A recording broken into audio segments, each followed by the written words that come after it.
69. You have...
stream, everybody.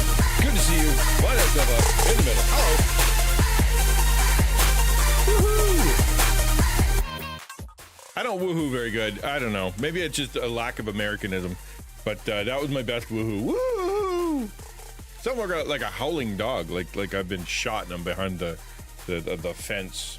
We're hoping somebody will come and help me, as opposed to really excited to start stream, which I am. It's a good day. I hope you're having a good day too. Am I a little low?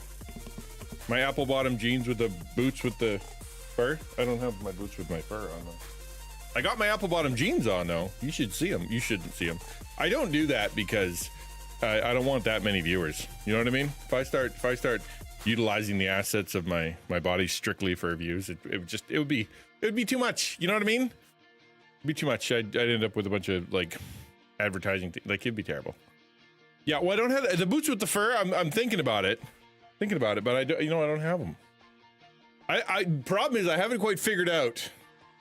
Is it boots that have fur on them, or is it boots and a fur, right?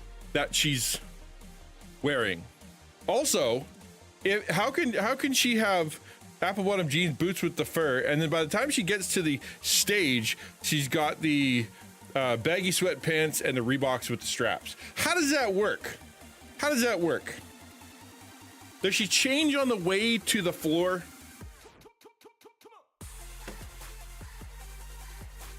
The boots have fur. I mean, that's okay. I'll take that. Don't do that. Woohoo! It sounds vaguely unimpressed. Woohoo! Then I can do the Homer. Woohoo! Yeah, I got to maintain that manageable fan base. Been a bit since I've been here. I appreciate it. Yes, cleaner background. A lot cleaner. Like, as in, it's empty. Like, the word, not just clean, it's empty. Let's be real. I have eliminated the background almost completely. What is that? Oh, it's a straw. Okay, cool. There's a stick sticking out. My boots have fur. Boots have fur. Well, that's the thing. Is it boots with the fur? I've seen those. You know, I don't know. I was never much for clubbing back in the early 2000s. I assume is when that came out. Probably. Didn't everything. So I'm going to. Yeah, today's going to be fun. I'm going to be doing some. It's question mark clock. We're gonna be doing. I almost gave a talk. Because I gave a big talk at Hack this weekend. There's so many things that have happened in the last little while here. Crazy. I'll give you a bit of a life update. But hello, Wolfcat. Good to see you. Oh, that's adorable. Is that one of yours? Rosie Remy. Oh, that is cute. I like that. So I've had a whole bunch of things. I'll give you a bit of an update. But dude, I tell you what, I almost gave a talk today. I saved it for tomorrow. I was invited to speak at Hack.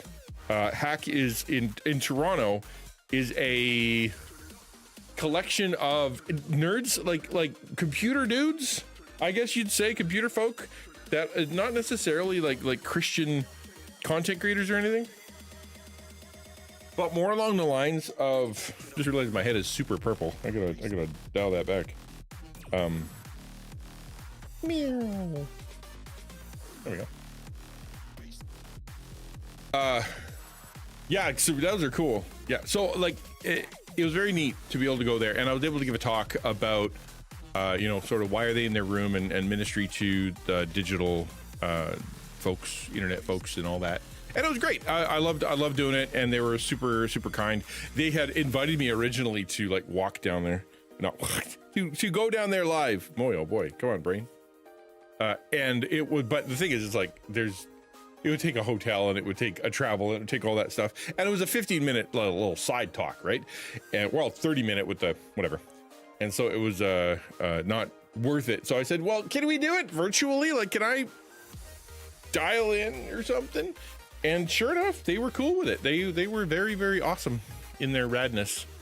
And I was blessed to be able to have a chat. There was a guy who stood up, and it was a talk, and it was a question after the talk, and it was the most I've never heard the challenge before, and it was a really interesting sort of moral question, and that was, how can you be a Christian content creator if you are swayed by the influence of your sponsors?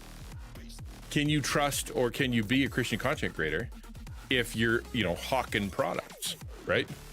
Yes, they were awesome in their redness.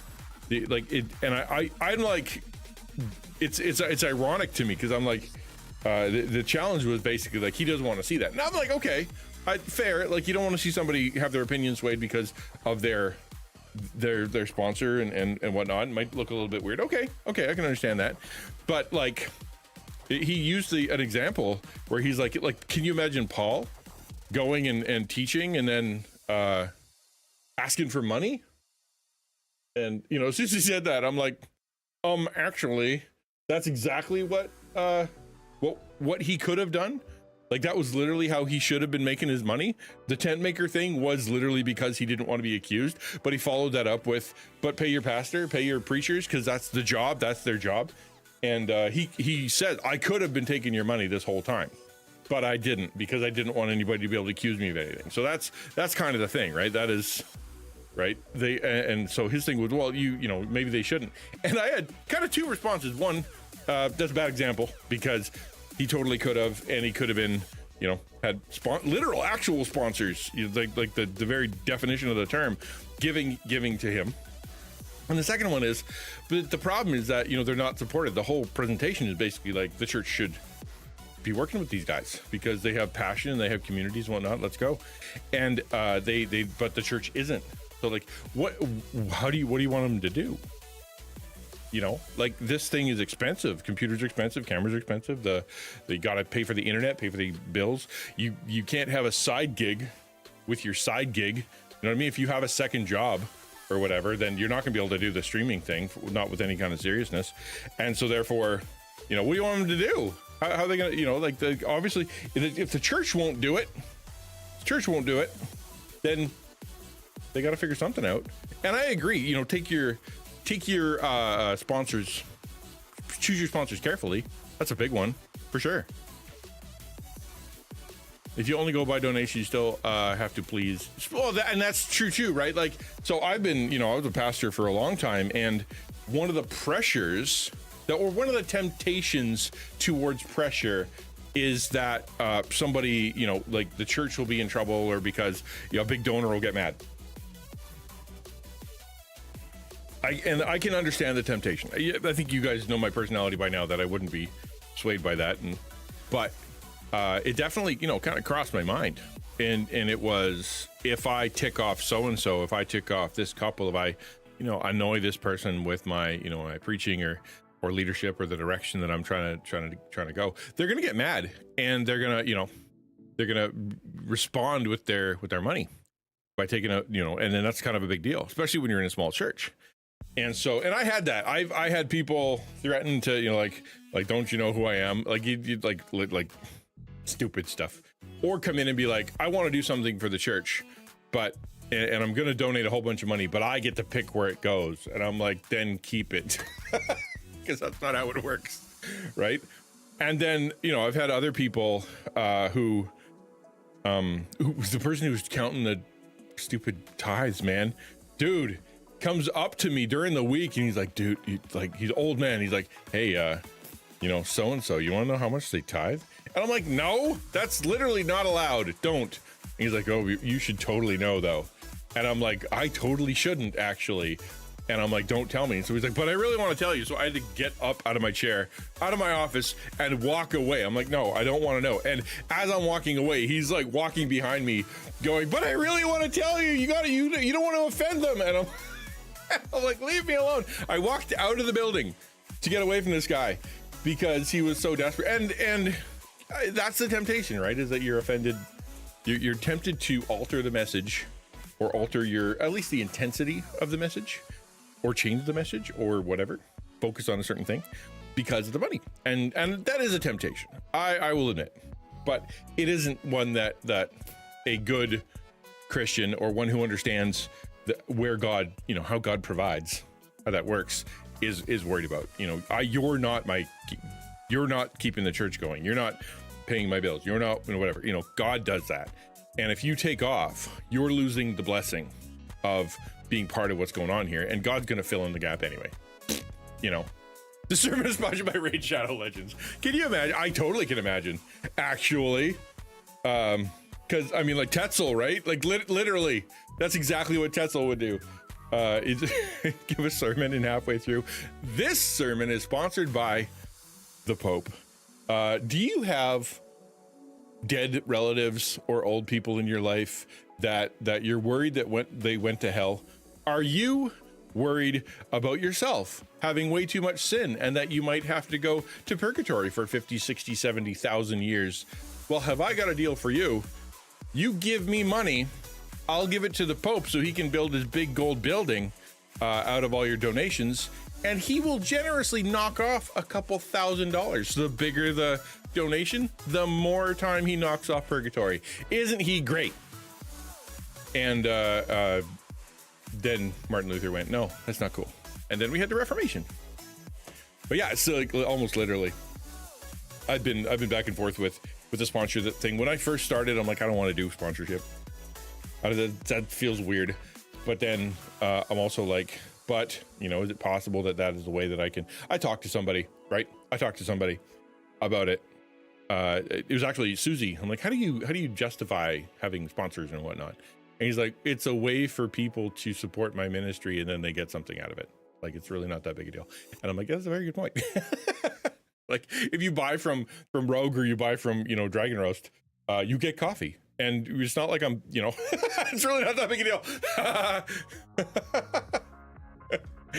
Fair point. Yeah. Well, because you were talking about the stream elements thing where, you know, he goes and plays some random game he's never played before. And he's like, if you guys, you know, get to level such and such, then we'll be able, you'll be able to, I'll get some money. And so it's a way for them, especially, I think he also said, like, people who don't have the money, they could just download the app, get the level such and such, you get some money, and it's a way for them to help. And I'm like, that is such a better way to look at it than I was looking at it. Posted a pic of your current setup, as in your setup for stream. I will take a look at it.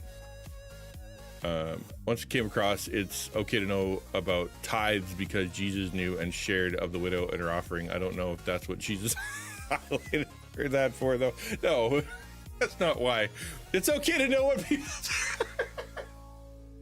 I'm sorry, that's not it. I love stretches like that. Jesus used the widow's offering as an example for how, you know, how giving should be done from the heart, which is why I should know how much you tithe. And that is not the application there. That is not the application there. So dumb. This is the last stream ever? It is the last stream ever on this PC. Yeah, I will not be streaming anymore on this PC. It's been a really good run, and it can't be done anymore. It's just not gonna be able to happen. And so I'm not streaming anymore on this PC. Yeah, sorry, that's just the way it's got to be. Sorry. It's actually a really cool story though.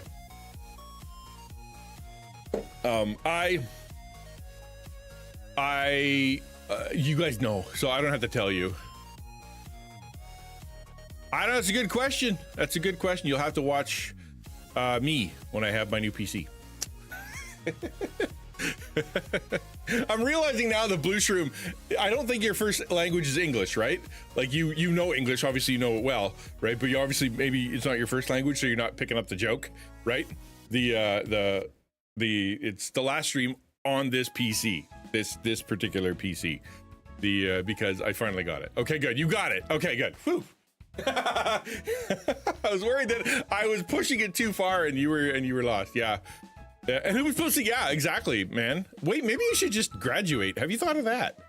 Have you considered maybe graduating and not just doing exams for the rest of your life? So the title was my son's idea. I said I should, I'm going to put out a thing, and I can't remember what my idea was. I was trying to be clever, and he's like, "What you should do," and I'm like, "Oh, I'm definitely doing that." So, yeah. So that's where that came from.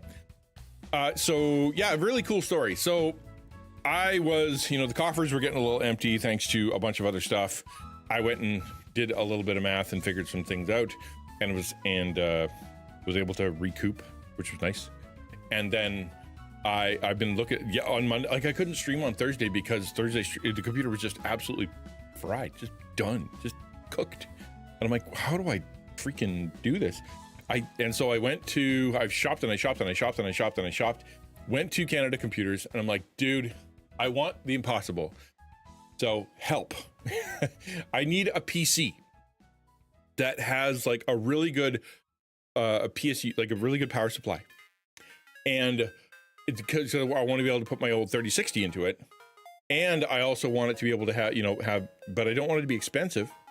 And I want it to be pre-built, because if I try to build it myself, I don't want to have to pay for Windows 11 and it'll be $1,000. So do you have that? Because that's not a thing that people have. Oh yeah, I'm just going to build a pre-built, that doesn't have a video card, and put a 600 watt power supply in there. Sure, that exists. And then it did. He's like, actually, yeah, we have one that we put together just so that somebody could put a video card into it. And we have one of them. And I looked at the price and I'm like, that's so cheap. Is it good? Is it bad? Like, show me the specs. And it's not bad. It'll do the job just fine. And so I was able to get it. And then the people from the church emailed me and were like, hey, we've been kind of praying and thinking about you. We want to come by tomorrow night to help you out. And so, like, it's not only is it was it a good deal, but it'll be paid for, not by me. God took care of it. So I'm very, very, very thankful. I almost didn't stream today because I was really excited to like get it started, like get going on the project. But I, I'm like, okay. So I turned on the PC, just like on Thursday. It was completely borked, just bad. What's up, River? Yeah, just bad, right? And so I'm like, okay, how am I gonna stream to? Do I just cancel stream? Do I call it done? Am I gonna be able to stream today? And so I went in and I did something that I like, sort of the last ditch effort. I don't know if you've ever tried to revive an old PC that you're like, what is wrong with this thing? I went in and I reseated the RAM, right? And then I spun the CPU thing, the fan, because that'll help. It's the equivalent of banging on the side of the TV or the top of the VCR. Try to get things moving along, hitting the dashboard to make your car go. It sometimes works. And then I came in and I loaded it up and it was like pinned again. It was like it's all red. And I'm like, oh. So I went through all the processes and I'm just like, okay, if this is the last stream, then I'm just going to end everything. Everything that's got any kind of use. And I just deleted it all. So I'd imagine I'm the least secure, least useful computer right now. But what it does is it runs OBS for one more stream. So praise God, it'll squeeze a little bit more out. And then as of tomorrow, I hope as of tomorrow, I should be able to, it should be an easy transition, man. I just have to install OBS. Not that hard. So, knock on wood, but it should be fine for tomorrow to be able to just put this past this chapter of I hate my PC and I've been talking about that for 2 years behind me. And then we can move on with life and it'll all be better and the PC will work forever and I'll never have another problem as long as I live and it'll be all great forever. That is the plan. I was actually talking to the guy and I said, hello, Wavy Cat. Hi, Swag. I said to him, what do you think of the Windows 11 update thing? I heard somewhere it's going to be the biggest e-waste disaster in history, right? And he's like, I doubt it. He's like, people, aren't gonna, won't be a problem. I'm like, all right. I don't know. I don't think so either, because when it does that, like there's still people running Windows 8, Windows XP, Windows 7, people, running like really old OSs and they don't care. They're just insecure. They're running on a whatever. And so I don't think it's going to be everybody's throwing out their laptops and throwing out their computers. Nobody can do that. If they could do that, they would do that now. Like come November, they're not going to all of a sudden magically have enough money for a brand new laptop. They're just, they're just gonna be like, well, tough noogies. I know that they did an extension, that you can go pay, give them $30 or something like that, so that you can have an extended bit of life on your Windows 11 for like a year or something. But even then, who knows? I thought you walked up to the guy and said, hey, Wavy Cat. Hi, Swag. Sup? Hey, sup, Swag? That is what I call people, because I'm awesome like that. Yeah. So the plan today is we're gonna be talking a little bit. We're gonna do AMA. I would love to hear some questions from you guys, because I was looking for, I had a talk planned right up until the last second where my brain is like, you know what? That's better tomorrow. That is a Taco Tuesday talk. I'm like, yeah, that's a good point. Exactly. I'm hip with the times. I got the flow. I'm jiggy with it, as the kids say. I'm jiggy with it. So my hope is that we're able to kind of pull that off. Yeah. Okay. So if anybody has an AMA, now's the time. Let's chat. And then, we're going to play a game called Assemble with Care. So Assemble with Care, I looked at the trailer. I have the game. Now it was on sale for the indie month, whatever that thing is. And it's a game, at least the trailer seemed to be talking about not being so attached to stuff, right? And it seemed very appropriate to me, and even more so now that I'm thinking about it, that the stuff in our life are things that are generally transient, right? They move on. We can't, no, there's no stuff in the world. Yep, bring it on. There's no stuff in the world that'll stick around. None. You can't take anything with you. It'll all, Jesus said it'll all be dust someday. Or someone's going to take it away. Like it just not, you're not gonna be able to keep it. All right, bye-bye. Oh wait, I have to go. Good last stream. Everybody got things to do this morning? Not exams, gotta go. Yeah, dude, it's late for you. Have a good one. Thanks for being here. You are awesome. God bless. Yes, bring it on. Yeah, so that's the plan. That is the plan. The hope is that it kind of goes along with the, you know, into the old, into the new, worrying about stuff. Especially, like, I don't know. Have I told you guys yet that that Anita is there for 90 days now? I don't think I've told you guys that. So have I told you guys that Anita is staying at the facility for 90 days now? I honestly can't remember. I don't think I did. Sup, Chrono? Good to see you, man. Good to see you, man. No, okay. So, story time. I was walking around. Oh, it's crazy, man. Yeah, last number. Okay, good. So crazy, man. Crazy. I'm just walking around. Winners. I friggin' love Winners. I don't know if you guys have Winners in the States, but it's great. What a cool. It's like going to a really fancy garage sale and walking around. Just look at all the rich people things that I don't want, but very cool, you know, like here's caramels worth $15, and oh look, it's a big brass ball. Oh look, it's a tile for your wall. Nope, I'm good. But it's fun to look at. I appreciate that. My wife was criticizing. She said it's too big, and I'm like, I don't know. The goatee looks starting to look pretty good. I mean, I'm looking like an ancient old man, but that's the way it is. So yeah, story time, and then I'll get back to Swag's question. So I'm there walking around Walmart, Winners, and I get a phone call. No, my son got a phone call, and it's mom, and she's chatting with him because she gets a couple phone calls a week, and she's chatting with him, and I walk by, like, hear, you know, my wife's voice. I'm like, hey, how you doing? What's going on? And she's like, oh, good, you're here. I have the opportunity to stay for 90 days. Apparently you raised the money for it.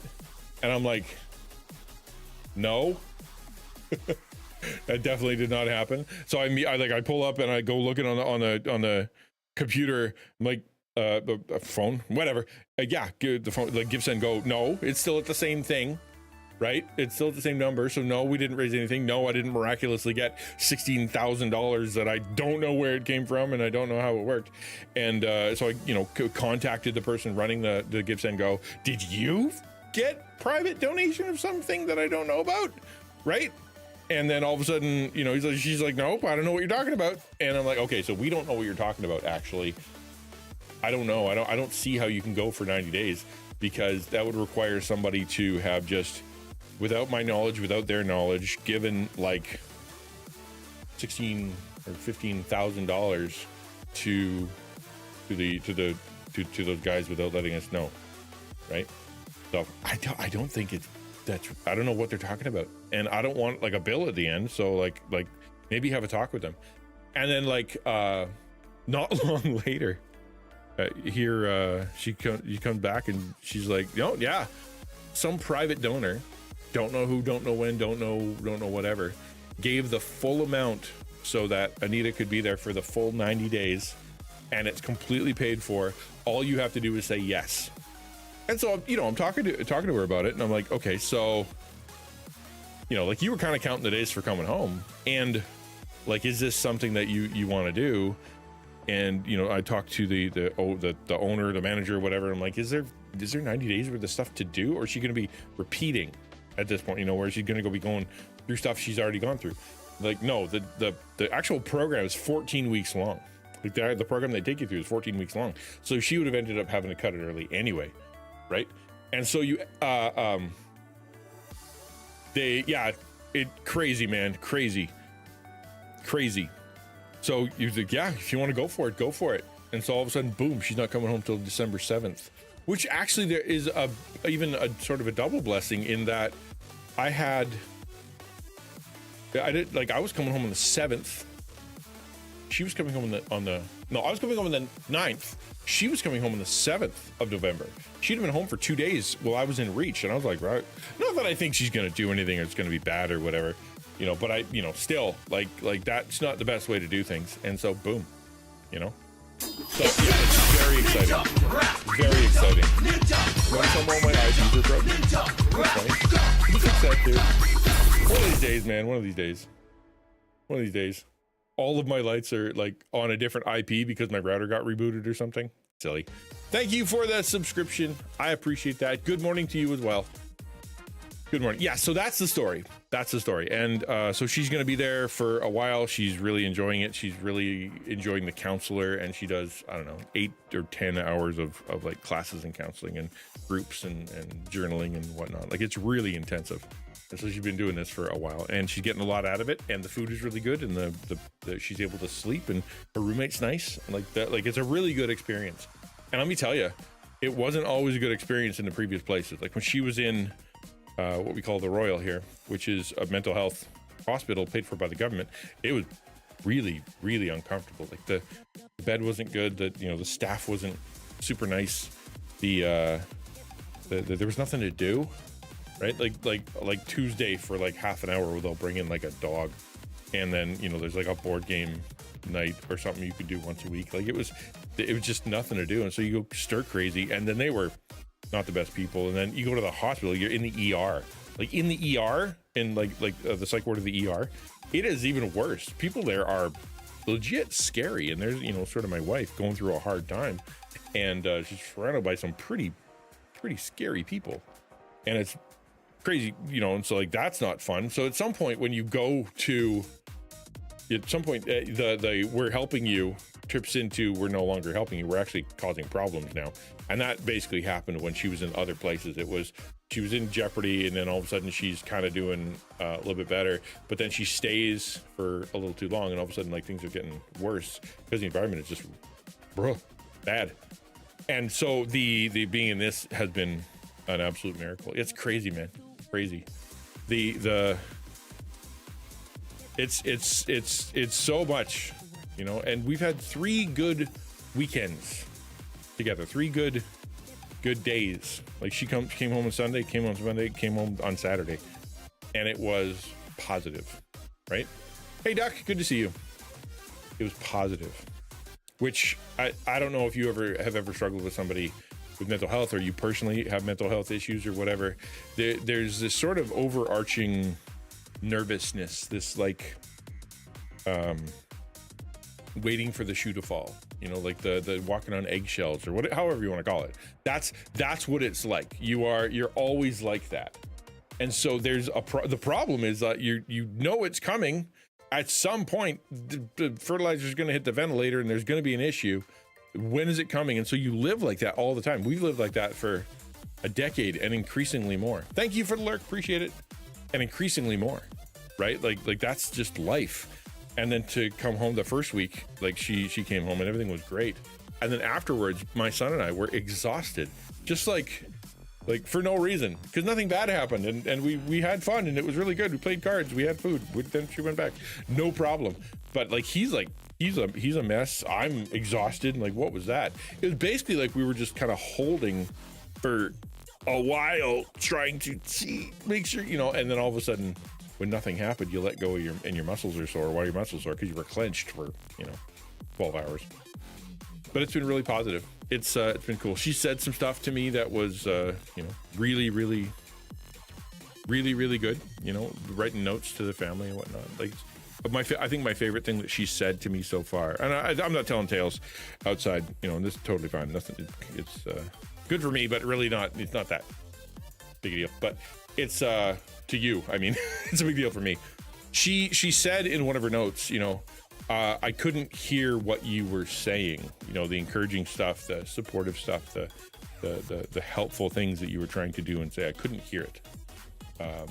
And now I feel like I can. Like looking back and what the things you said and the things you did were good. And of course, the mental health causes you to just return grief for any attempt. Nowhere good to go. And so that meant a lot to me. That was legitimately a big deal to hear. I was very excited about that. Yeah. Yes, and the program is crazy, dude. Like crazy. It's freaking so much work. They keep her going nonstop, 7 days a week. So it's good. Really, really good. Okay, that's my brief little update. And now I will scroll up a little bit and see what that question was and do my best with it. All right, King Swag says, how would you teach an adult Sunday school lesson on Judges 19? We're covering it in Sunday school next week. My teacher has asked some of the guys in the class to go over to his house tonight and have a casual conversation about the chapter. Chapter with Levite and the concubine. I'm going to have to remind myself of that story. It's been a little while. Let me take a look.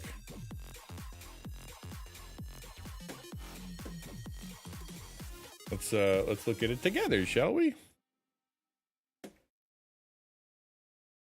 You're excited for today. How come? What's going on? Why are you so happy? What gives you the right to be so happy? Oop, that's too far. Okay, you said Judges 19. My answer might be, I don't know. I haven't thought about it.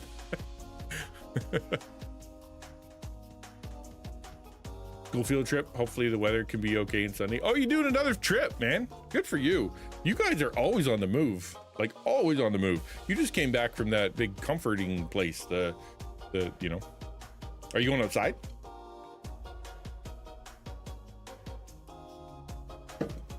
Okay. It says, yeah, Century Room. Yeah. In those days when there was no king in Israel, a certain Levite was sojourning in the remote parts of the hill country of Ephraim, who took to himself a concubine from Bethlehem in Judah. And his concubine was unfaithful to him. And she went away from her father's house at Bethlehem in Judah and was there for some 4 months. Then her husband arose and went after her to speak kindly to her and bring her back. He had with him his servant and a couple of donkeys, and she brought him into her father's house. And when the girl's father saw him, he came with joy to meet him. And his father-in-law, the girl's father, made him stay and remained with him 3 days. So they ate and drank and spent the night there. And on the 4th day, they arose early in the morning, and he prepared to go. But the girl's father said to his son-in-law, strengthen your heart with a morsel of bread, and after that you may go. So the two of them sat and ate and drank together. And the girl's father said to the man, be pleased to spend the night, and let your heart be merry. And when the man rose up to go, his father-in-law pressed him till he spent the night there again. And on the 5th day, he arose early in the morning to depart. And the girl's father said, strengthen your heart and wait until the day declines. So they ate both of them. And when the man and his concubine and his servant rose up to depart, his father-in-law, the girl's father, said to him, behold, now the day has waned toward evening. Please spend the night. Behold, the day draws to its close. Lodge here and let your heart be merry. And tomorrow you shall rise early in the morning for your journey and go home. So far, going home has been a difficult thing. But the man would not spend the night. He rose up and he departed and arrived opposite Jebus, that is Jerusalem. He had with him a couple of saddle donkeys, and his concubine was with him. When they were near Jebus, I can't help but think of the Simpsons reference. It's crazy, man.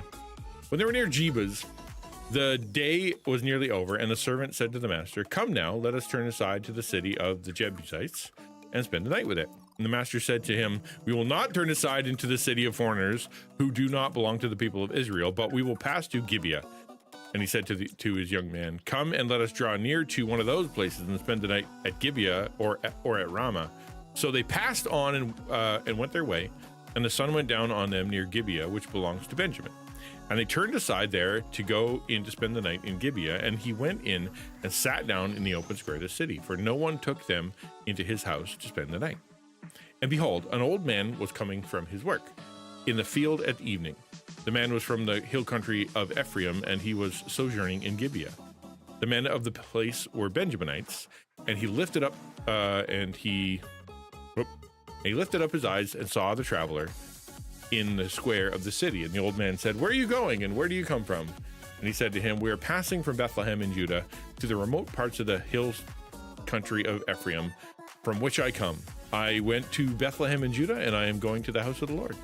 But no one has taken me into his house. We have straw and feed for our donkeys, with bread and wine for me. We have straw and feed for our donkeys, with bread and wine for me, and your female servant and the young man with your servants. There's no lack of anything. And the old man said, peace be with you. I will care for all your wants. only do not spend a night in the square. So he brought him into his house and gave the donkeys feed, and they washed their feet and ate and drank. All right, so far so good. So far, like what I see, you look at it and you see a guy who is getting the most amount of hospitality possible. Like he's been hospitalityed so hard that he couldn't possibly leave. All right, that's the first part. Maybe you could accuse him of having bad self-control and being like, I gotta go. But like things back then were a lot more. It was a lot more offensive to say no. You know what I mean? It was a lot more offensive to say no, especially to like father-in-law kind of thing. It was not good. So he stayed for as long as he had to kind of thing. And he's like, no, I gotta go. So and then he gets to. So it gets to somewhere, and all of a sudden you have him coming into the people of God, right? So hold on, where is he up here? Certain country, Ephraim, took him to compromise. Blah, blah, blah.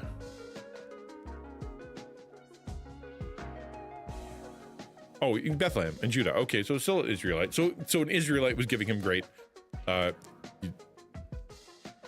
care, and then he went to Gibeah, which was, he's like, I'm not going to go to the Gentiles. I'm going to go to another one of our brothers. I'm going to go to a Jewish town. Gets there, and they don't have any. Right? Yes, I know. Where are you going? The Minnesotan goodbye. Oh, that's funny. Okay, cool. That's so far so good. Yeah, he gets into this place, and all of a sudden he doesn't get any hospitality. He's like, I don't need anything. I have straw, and I can feed my own thing. I got my own bread. I got my own wine. I'm good. Like, I don't need to. I'm not trying to take anybody's stuff. I just need somewhere to sleep. And so he finds somebody who gets him. So he brought him into his house and gave the donkeys feed, and they washed their feet and ate and drank. All right, you typed it up. Hold on. School field trip. Yep. Last trip of the year, I'm going to the hot springs. Oh, sick. But I was going to wake up at 6 a.m. Nah. And I'm meant to go to school for 7:30 for the trip. Oh, dude. Yeah, no, I thought you might have been early. Well, good. Hot springs, man. Let's roll. Okay, so let's keep going. Let's keep going. So we've gotten to the place where now he's in Gibeah, and he found one dude, to hang out with him. We'll keep going. It says, as they were making their hearts merry, behold, the men of the city, worthless fellows, surrounded the house, beating on the door. And they said to the old man, the master of the house, bring out the man who came into your house, that we may know him. And that means we want to have sex with your guy. And the man, the master of the house, went out to them and said to them, no, my brothers, do not act so wickedly, since this man has come into my house. Do not do this vile thing. No. No. That's gross. And also that's bad. Behold, here are my virgin daughter and his concubine. Let me bring them out to you now. Violate them and do what seems good to you, but against this man do not do this outrageous thing. So that's not like quote unquote anti-gay. I am getting a new PC. Yes, I've got it in a box upstairs. I just have to set it up soon. Yeah. Thank you for saying hello, Duck. I hope you have a great day. Take care of yourself. Stay in that water and get relaxed. Enjoy your time. Hang out with your friends. Flash a little bit, not too much. And get kicked out. Have fun. Have fun. Yeah, last stream on this PC. Yep. Saying hi, so I count as a viewer, right? Yeah, brutal. Brutal and dumb. Thank you.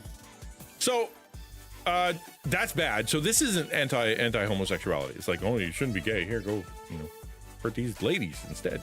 It is. These guys were threatening, right? They were threatening to kill, and his response to send out the virgin daughter and the concubine was also evil, right? Speedos or t-shirt and shorts? Dude, t-shirt and shorts all the way. Yeah, I wear a sweater and pants when I go swimming. Nobody can see nothing. Yeah, so that's also bad, right? So we have the evil of the environment matched by the evil of the person who lives in the environment, right? Remember, it's the guy, so he's not the greatest guy ever either. And so, no, I refuse to do Speedos. So he he's also doing his thing. He's also being a bad hospitality. His hospitality evil is against the women, which is also bad. Violate them and do what you want. Don't do this outrageous thing. But the men would not listen to him. So the men seized his concubine and made her go out to them. And they knew her and abused her all night until the morning. And as the dawn began to break, they let her go. See, that was also evil. That was also bad. And as the morning appeared, the woman came and fell down at the door of the man's house where her master was until it was night, right? The man sees his concubine. So this isn't the bad guy, okay? This isn't the guy who's hosting. This is the guy who was shown hospitality from before. This is the guy who his concubine left him. He cared about her, right? Enough. Because it says right at the very beginning of the story, there's no king, no sort of. Certain Levite was sojourning in the remote parts of the hill country of Ephraim, who took himself a concubine from Bethlehem in Judah, and his concubine was unfaithful to him, and she went away from him to her father's house at Bethlehem in Judah, and was there for some 4 months. Then her husband arose and went after her to speak kindly to her and bring her back. So she messed up. She did some bad stuff. Yes, please. Yeah, send us some of the area. I'd love to see the little town. Yeah, that'd be great. So he's like, okay, either I miss her or whatever. He went to speak kindly to her, as in, I want to bring you back, and let's reconcile. She did the bad thing, so concubine bad, did a bad thing, and then he went to get her, which is a kind thing. The father-in-law was clearly a good guy and was trying his best to kind of smooth it all over, and to thank you for coming to get my daughter, who completely screwed this up and could absolutely be killed right now because she was unfaithful, and according to our law she could completely just be killed right now by you, but you are not doing that, and you are you're coming to get her. Thank you for doing that. Let's party a little bit. So at the end here, you have the man seizing his concubine, so that's him, the one he went and traveled to.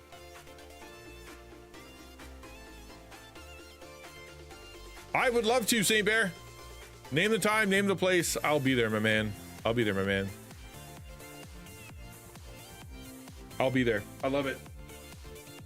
You are my third podcast invitation today, which I think is hilarious how God does that. I'm having a pretty good day today, and I'm going to set up my new computer, and then all of a sudden everybody's like, want to be on a podcast? Yes, I do. Yep. Noon to 3 on a Sunday? Yeah, I can set aside time for that. Mountain. What time is that in Eastern time? Is that 3 to 6? I think it is. So that's even better. Then I can go to church and come back home and have lunch. 2 hours behind? Okay, well, that's still. Yeah, that's great. Yeah, hit me up on email or through DM. Tell me when you want to do it, and I can make time. I have no plans on Sundays. So I usually just keep that set aside, but if that's the only time you record and you can't bend it, then, I'd love to be part of it.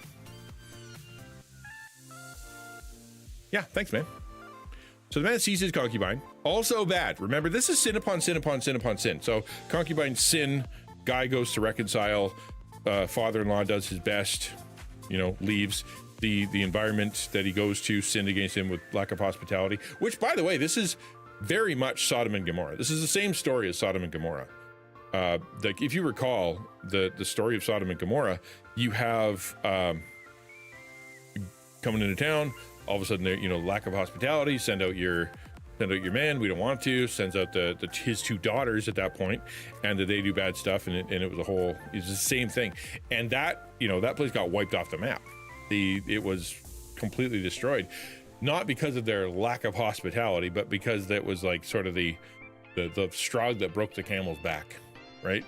It was because when Lot, or when Abraham was like, hey, what, you don't destroy them, like surely there's some good people there, and God's like, nah. So he went and he got Lot out, and everybody else was like evil and bad and deserving of punishment. So it's very, very, very parallel to Sodom and Gomorrah, which obviously is the demonstration of how bad this place was. This is a bad place. How bad? Well, it was Sodom and Gomorrah bad. That's how bad. And so he, in this environment, seized his concubine and made her go out to them, right? That was bad. And they let her go, and morning appeared. The woman came and fell down at the door of the man's house where her master was until it was light, which I can't imagine how horrible that was for the woman. right? Part of it, you know, like I would imagine that there's some people who would read this and go, well, she got herself into this situation, right? She's the one who was unfaithful. She's the one who ran away. She didn't have to do that. But that, to me, that's very much the same accusation that we have of today's modern thing. Like, well, she shouldn't have been down that dark alley. Did you see what she was wearing? Which is victim, you know, that's blaming the victim, which is bad. And in the same way, her, regardless of where she was and what she was doing, evil was committed against her, right? Well, the fact she's a concubine, which means that, yeah, she's not, you know, the head wife kind of thing, the top of the pack. Ransom says, seems to me the parallel with Sodom and Gomorrah is intentional. Well, yeah, kind of on the nose. It's almost mirror. They were wicked. This kind of behavior might be expected from them, but Judges 19 is about the people of God. They become just as bad because the death of Joshua and the Israelites became lost. You know what? That's a good point. And you're totally right. When it starts here, the no king in Israel, you know, there's a Levite who's a priest, by the way, you know, part of the priesthood, right? And so, yeah, how bad had things gotten, right? How bad had things gotten? Well, they got Sodom and Gomorrah bad. That's how bad things had gotten. Was Israel was now acting like Sodom and Gomorrah. That is a very good point. Absolutely correct. Where are we at? Okay. And her master rose up in the morning, and when he opened the door of the house and went out to go his way, behold, there was his concubine lying at the door of his house with her hands on the threshold. That means something, and I can't remember what it is. I remember hearing about that. What is that?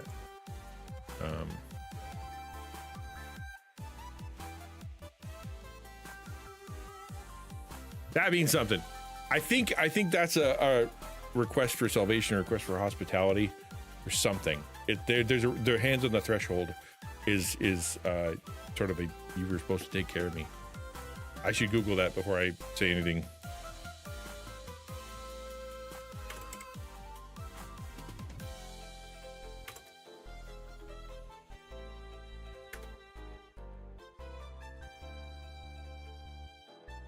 Not Psalm 19.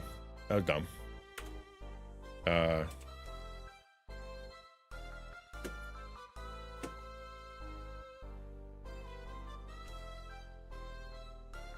It's not found in Leviticus 19. It is though. I saw it right there. Her hands on the threshold. Okay, hold on. Where's that? There. Okay.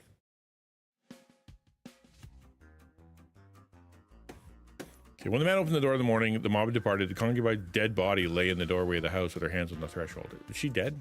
Did I miss something? I know, right? Thanks, AI. There was his concubine lying at the door of the house, her hands on the threshold. Yeah, I didn't pick up that she was dead, but she is dead. Okay, there you go. That's what that means. Okay.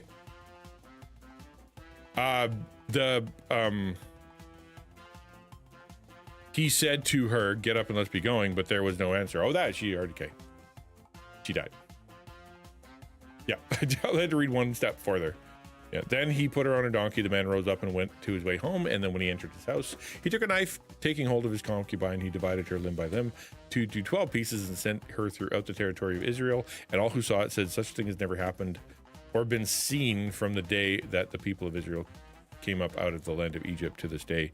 Consider it, take counsel, and speak. Yeah, that's pretty horrible. Yeah. It's and that's actually one of the proofs for the veracity or the truthfulness or the you know that it is God's word, is that you're like, man, if I was writing a book about God and his people, I wouldn't have put that in the you know it's but it's there. I think, you know, like I think we should read this next article to kind of talk about it, because I really like gotquestions.org. It's one of my favorite websites. They usually knock it out of the park. But yeah, I think to Ransom's point, this whole thing is just a demonstration of how terrible things are, right? In Israel. It's just everything is bad. It's, you know, like our people are like Sodom and Gomorrah. They're doing horrible stuff. They're not showing care. They're not showing any kind of concern for the guests. And then this is how they're treating people. Like this is illegal. Like the whole, you can do whatever you want with your slave stuff. That's not in scripture. That's not how it works. You were supposed to take care of your people. You really are. And though she did cheat, and she would have by the law been because she committed adultery, she could have been killed for it. That's also bad. But she wasn't. She was treated kindly. So I think the first part of the story, which is really interesting, kind of paints a picture of good. We got good. We have a woman who makes a mistake, but a kind man going to her dad, and they have a good time, and it's all very good. And then we enter into the rest of the story. In fact, Judah, like the fact that he's in Judah, right? He's in Bethlehem in Judah. Judah was always the faithful, right? They were the ones who didn't fall apart, right? It's been a while. They're the ones who didn't go completely crazy and lose all their, get all the horribleness. It was, yeah. So that things are bad. I want to read this and see what what it says, because I really like this. What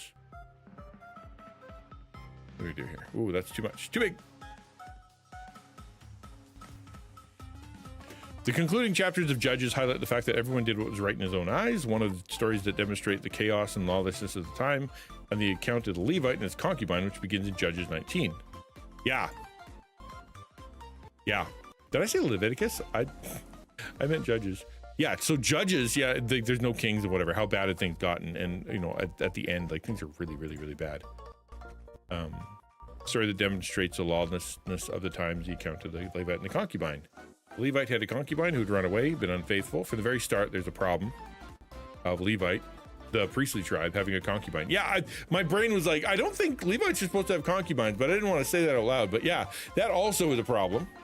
So, it's like, so there was this pastor who was hanging out with his favorite, prostitute, who he had brought into his home to hang out with his wife, who she took off. She committed adultery, and like that. Yes, it's already bad. That's already bad. The Levite found his concubines back at her parents' home. As the Levite was bringing the concubine back to his own home, he stopped for the night in Gibeah, the town of the Benjamites. An older man insisted for safety that the Levite and his concubine stay at his home instead of the town square. That night, some of the wicked men from the city around the house, pounding on the door, they shouted to the old man who owned the house, "Bring out the man who came to your house so that we can have sex with him." At least, boom, straight up. Yeah. The host tried to reason with them, but would not listen. To spare himself, the Levite sent his concubine outside. The degenerate mob abused her all night. When the man opened the door in the morning, the mob had departed, and the concubine's dead body lay in the doorway of the house with her hands on the threshold. Which is a very sad picture. Like, that is a really sad picture. Her sort of clawing at the door to try to get in, right? And then she died trying to come home. That's really sad. Like, it should break your heart. The Levite picked up the concubine's body, placed it on his donkey, traveled home, cut her body into 12 pieces, one for each tribe of Israel, and then sent the pieces throughout the land. The macabre packages provoked the intended response. Everyone who learned of this crime began saying, "Such a thing has never been done, seen or done, not since the day the Israelites came out of Egypt. Just imagine, we must do something, so speak up." Like, things are really bad, which you knew, right? All the way through the story of Judges, right from the very beginning. And then, Joshua died, and then everyone lost their mind. And every generation, they'd forget that God exists. They'd forget who God was. They'd forget what the previous generation said. They wouldn't pass along the stories, and then they'd all get in trouble, conquered, mess up badly, and then God would send yet another judge, repeat, right? But meanwhile, they're spiraling, and it's getting worse and worse and worse. Concubine made it to the boundary between danger and safety and died there, so close to rescue, finally abandoned, behind a closed door. Right? Like, you could almost imply, and it doesn't say, but you could almost imply that she had gotten there and at least she made some noise. Please let me in, right?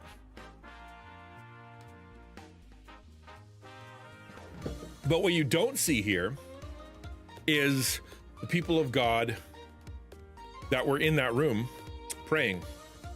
The priest, right? He neither invokes his authority, nor does he ask God, because that should be the response, right? That should be, the priest would go, what you are doing is against the law. God is not happy with you. Should you do this, you're going to be punished by God. Back off, right? Didn't do that. He didn't, God, provide a way out of this, help me out. Instead, he takes salvation into his own hands, and he does something terrible to someone he clearly cares about, right? He'd show her kindness. And he does something terrible to her out of fear. God doesn't enter the equation at any point. And you can, how far gone are they, right? That all the bad things are happening. But even the one who should have been knowledgeable of God's presence and the law and the way that God would be able to enter into the situation isn't even thinking that way. Often, one of the applications that I can kind of feel is there's a lot of people who talk about how sort of the old story or the old ethical thing, like if you were in Nazi Germany and there were Jews in your walls, what would you do, kind of thing. Would you lie, right? And lying is against the scripture, lying is against the 10 commandments. You shouldn't lie, period, right? Not supposed to lie. So there's a whole bunch of stuff that is happening beforehand to get you to that place. But what doesn't get factored in usually into that thought is the fact that God can bring salvation. God can work through stuff. God can do amazing things, right? God, they're like, Peter gets sent to prison, and they're like, God, and then he just delivers him. Come on in, it's God does grant deliverance. God does grant. You look at the story of Shadrach, Meshach, and Abednego. These guys who are standing in front of the most powerful man in the world, who's also somehow nuts, and you won't worship him. And he's like, well, we're not going to worship you, and you can throw us into the fire, and either God will deliver us or he won't. Right? Those are held up as heroes of the story. Is that I'm not going to break the law. I'm not going to do a bad thing. I'm not going to hurt people. I'm not going to worship what I shouldn't. I'm going to follow God's law. The whole story of Daniel is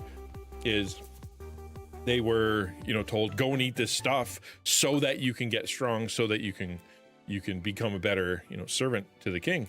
And they're like, well, we can't eat that. We're Jewish, so we can't eat that whole section. We'll live on vegetables.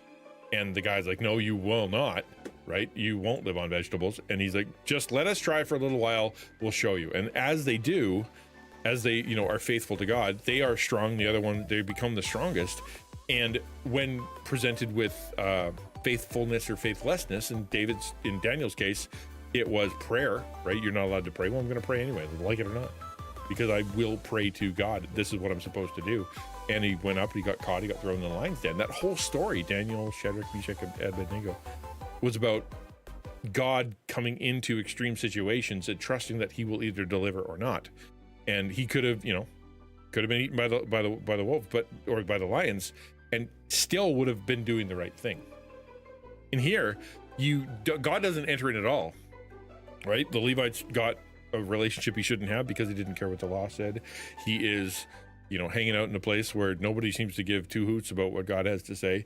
And then when the situation gets really, really dire, he at no point goes, hey, God, can you help?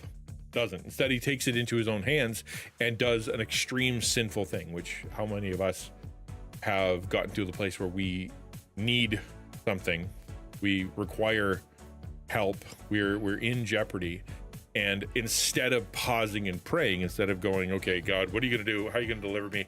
What's going to happen now? I trust you. We do something rash, right? We get the credit card and we just go into debt, or we yell at somebody and kind of curse them out because they did something, so you feel better about yourself, or you try to control the situation, or you just throw up your hands and leave, or you do something extreme and hurtful and ungodly to someone or to the situation or whatever, or to yourself, because you didn't give margin for God to deliver. It didn't even cross your mind. Like there's a sort of an inherent faithlessness in going, God, I need help. No, and they talk about how when you're preaching, you shouldn't use yourself as a positive example, right, all the time. And I don't mean to. I'm not trying to be a, hey, look at how awesome I am. But like with the PC, right, with this computer, I've been talking about getting a new computer for ages. I don't know what to do, and I don't know what to do. I don't know what to do. God, how are you gonna deliver me? I need it. I couldn't even stream on Thursday. I really need it. And so, but I look at the account and I am broke. I'm so friggin' broke. Where did all the money go? And I started looking into my finances and looking into where things were and where they were supposed to be and whatnot, and discovered, I'd forgotten a lot of stuff that was kind of owed and I was able to, bring in. And then I'm like, okay, so that brought the savings back up to where it was, right? By God's grace, I haven't lost any savings since Anita going in there, right? That cost $1 zillion, but it was $1 zillion that was donated. It didn't come out of my savings. It was donated. So, praise God, I didn't lose any money from all that awesomeness happening. Well, I'm still at the same place where I can't afford a computer, and now I'm in trouble. And so it was either run out and do something or go, God, how are you going to provide? I don't know how you're going to provide. And I get a call from, the church being like, hey, I'm going to come by on Monday and I'm going to bring you help. I didn't ask for it. I didn't tell them anything. They've read some of my articles or whatever. I didn't like, hey, can you give me money? I didn't at all. I've sat and talked to him about ministry, right? Sit and talk to him about, partnership in ways that we can kind of bring digital ministry into the church and whatnot. But I didn't say, hey man, I need funds. He knows some stuff, but obviously I didn't ask. And he just like, okay, the church has decided it's going to help. So I went and, I went to the store and I'm like, okay, I don't have enough money for a new computer. I can't build a new computer. I'm just going to hold my breath, assemble a new computer, and just think it'll be okay. I need a very specific computer, right? It needs to have a good power supply, but also not have a video card. And if you go ahead, I defy you, go shopping, find a integrated graphics card system, a business system that has anything over like 300 watts. Most of them are 225 or 300, which isn't enough if you want to put a video card in. And I'm like, so here's this impossible thing that I want. And he comes back and he goes, well, actually we have one and we built it specifically for this purpose. Do you want it? And I'm like, well, I recovered all the money to get to my savings. I have someone who's going to be coming to give me money that came out of nowhere, specifically to help me and my family. And this computer is sitting right in front of me, the thing that I've been asking and praying for the last forever. Yes. Boop. Take it, bring it home. And to me, that's the provision of God. And I've said this all along, is that since day one, when presented with these choices of how are you going to do it, what are you going to do, here's a problem. You can either take it into your own hands and then say, hey God, can you forgive me and solve my problem and fill in the hole I just dug for myself? Or you can say, hey, I have this need, God. I don't know how you're going to solve it, but I'm going to wait for you to solve it because I trust that you are my provider. So I'm just going to wait, right?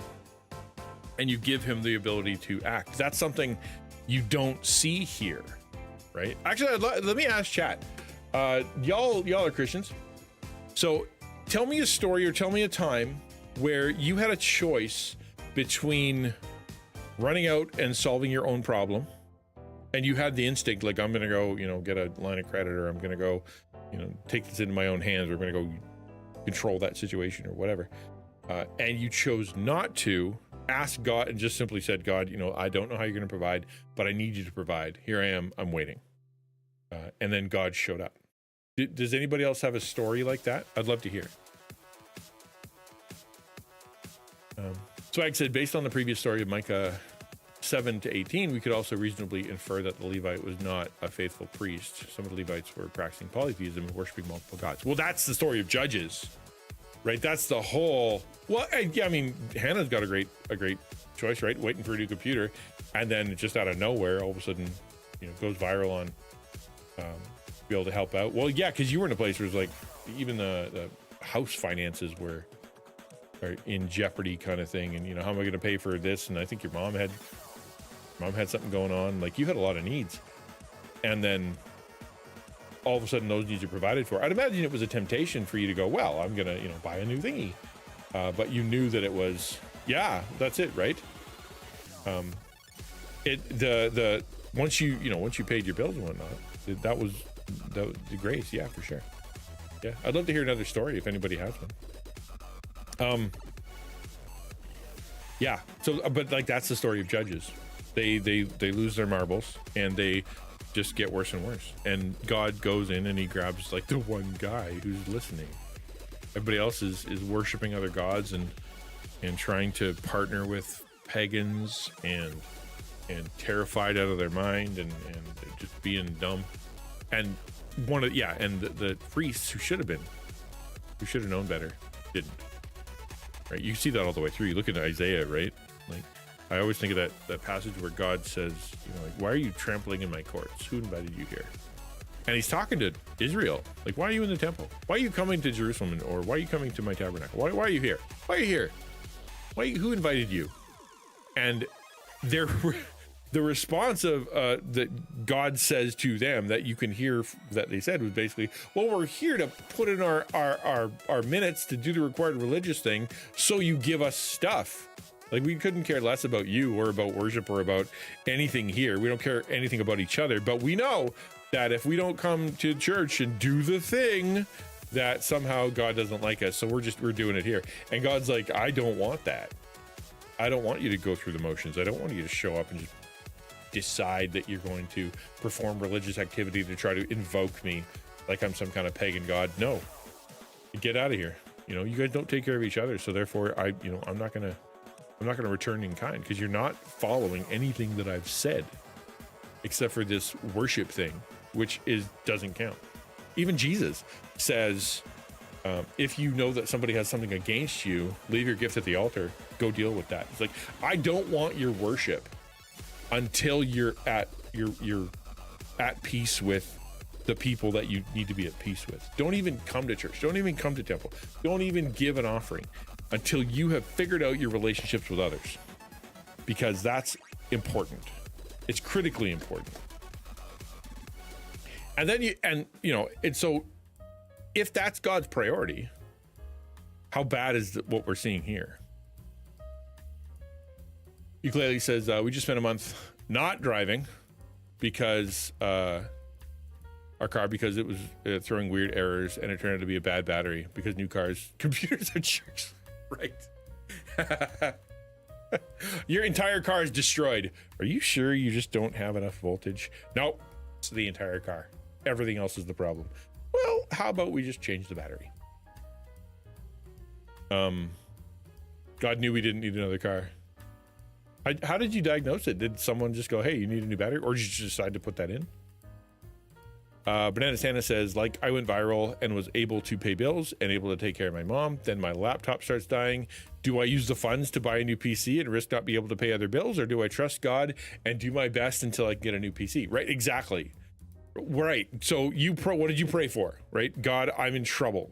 My mom is in trouble and I don't have enough money to pay my bills or, eat. Could you please provide? God's like, here, have that. And now the temptation comes. Well, what if I spend this money on not that? What if I get a new computer with it? Will God give me the money again to be able to pay my bills? Right? I think the answer would be no. He gave you that money to take care of your needs. And if you have another need, ask for that, because you already can trust that he's doing it. Right? That temptation would be very real, though.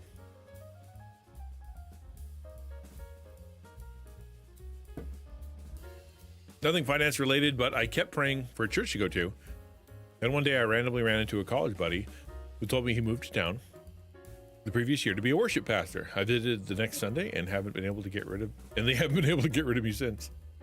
I could have tried to force myself to fit at other churches and did visit many churches, but I trusted and prayed that God would bring me where he wanted me. And it comes out of nowhere. A lot of the stuff that I found anyway God's answer to prayer comes from, the side places you haven't thought of before.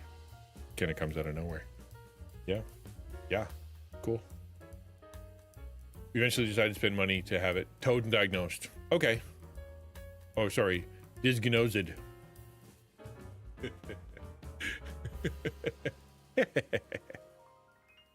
Lord, I know you're able to do the impossible, so I'm trusting you. Then I went viral. Computer says, it's been 84 years, right? Yeah. Yep. I mean, to me anyway. I mean, I don't want to put words in God's mouth, and I don't want to assume anything. But like, it's a test, right? God is it feels like it anyway. It feels like there's a test there of going, do you believe I can do this again?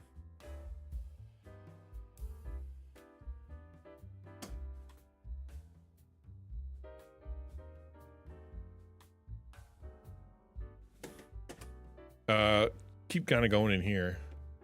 The tribes of Israel, minus Benjamin, came together and decided to have the men who raped and murdered the Levite's concubine put to death. But when they confronted the people of Benjamin, the Benjaminites chose to protect the guilty parties and refused to turn them over for justice. We haven't got that far yet. Civil war erupted, and a tribe of Benjamin was eventually defeated, but all 600 of the Benjamins were killed. Which is, again, right? If you want the overarching question, how bad is it in Israel right now? Pretty bad. They just killed one of their own tribes, right? Because they were housing the worst people ever. Judges 21 records the aftermath of the war of the Levite and his concubine. After the period of mourning, the leaders of the other 11 tribes sought to find a way to keep the tribe of Benjamin alive. Their solution was to punish the city of Jabesh Gilead, who did not respond to the call to gather against the Benjaminites. The punishment was that the 600 Benjaminite men were allowed to steal young women from Jabesh Gilead to take as their wives. They were able to find 400 young women there, and the rest of their wives they stole from Shiloh. Also bad, okay? It's one of the accusations that's often brought against the scriptures is, wow, God sure does allow some horrible stuff to happen. Look what happened. No, that is not the story. It wasn't that God went, okay, go steal wives from there. That's okay. Nope. Do you see anywhere where, God is saying it's a good idea? No. They just went, it's like, well, how can we solve this problem? Probably more sin, right? Would more sin do it? Yeah, let's try that. So we're going to go sin some more. Well, that made things worse. Good gravy. What should we do now? I think maybe we should try sinning some more. Okay, let's try that. Wow, okay, all right. But now, this time for sure, I'm sure that if we just sin some more, we'll have fixed all of our problems. And then it didn't work. I mean, we can't put, you can point one finger, but there's always three pointing back. And how many times have we been given a warning, consequences of our actions, and then we have the opportunity to change, right? Think of, say old dudes have a heart attack, right? They were told by their doctor for 20 years, dude, get right, fix yourself, you're gonna die, man. Yeah, and all of a sudden, heart attack. Blah! Now they're messed up, they can't function properly, they, the medications and whatnot, they feel like crap, like, oh, I guess I better change my behavior. Right? They were given warnings well in advance. In the same way, a lot of us are, right? A lot of us are given warnings in advance. We see bad stuff, but we compound our sin with more sin, hoping that the more sin is going to be the thing that fixes us. Never is.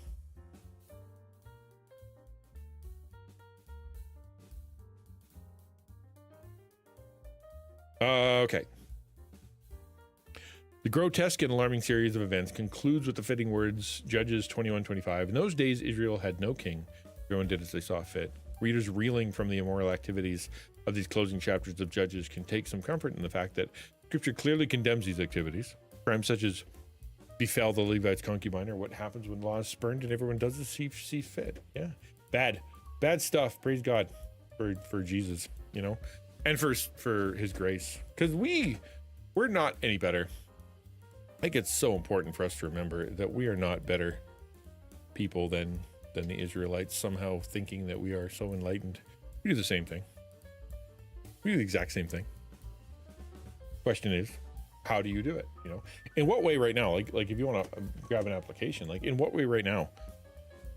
What's before you that you need, or before you that's an issue, or a relationship problem, or I don't know, something, any kind of need, any kind of thing that's in front of you that's a problem, either that you got yourself into or that was thrust upon you. You know, somebody did something to you and now you have to deal with it, or you were dumb, or you something, you know, whatever, and you did it to yourself and now you got a problem. The temptation, the thing that comes in, is going to be either to double down on your own pride, or your own, that you can get out of it, or that you can wiggle your way out. Because, and sometimes, and nobody wants to say this aloud, but well, if I ask God to do it, he's not going to do it quickly. He's not quick enough for me.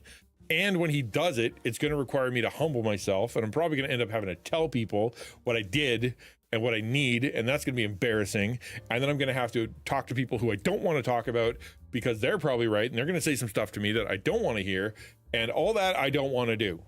So I'm going to try solving it myself. And yet God is inviting and going, yeah, you need all that stuff, right? You need a good talking to. You need to tell people. You need to confess your sins. That's the only way you're going to get free. That's the only way you're going to feel absolved. That's the only way you're going to get help. That's what you have to do, you know. And yet at the same time, we keep doubling down. Haha, look how prideful those guys were. Oh wait, so am I. Yeah, and that it's important. Yeah, it's important to see it, partly, you know, to recognize that we're not any better. We are good at justifying why we do what we do, right? Like, why did you overspend? Because I needed it. Did you though? You know, why did you break that relationship? Why is that relationship super broken right now? Well, because it's all their fault. Is it though? Right? Is it all their fault? Right? Why aren't you at the church that you were at before? Well, they're terrible and horrible and they're all bad people. Are they though? Are you sure? Right? It's there's so much that we're able to self-deceive and then push out on others. And I think one of the reasons that many of us don't pray or do devos or seek God or whatever is because he's going to tell us stuff we don't want to hear. Like, I know people who have said, I don't want to read the Bible. It makes me feel bad. And really, that means I feel a sense of conviction when I read the Bible, because I know I'm doing wrong things. And I don't want to change those wrong things. I don't want to fix them. I don't want to submit them to God. I don't want to ask for help. I don't want to admit that I do those things. And every time I read scripture, I feel like a hypocrite.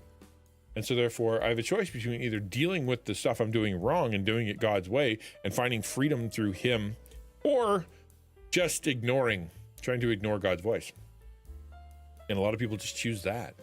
Right? And the Holy Spirit, the more you tell him to get lost, the more you tell him to stop convicting, the harder your conscience gets, the more seared, more like sensationless, more numb your conscience gets.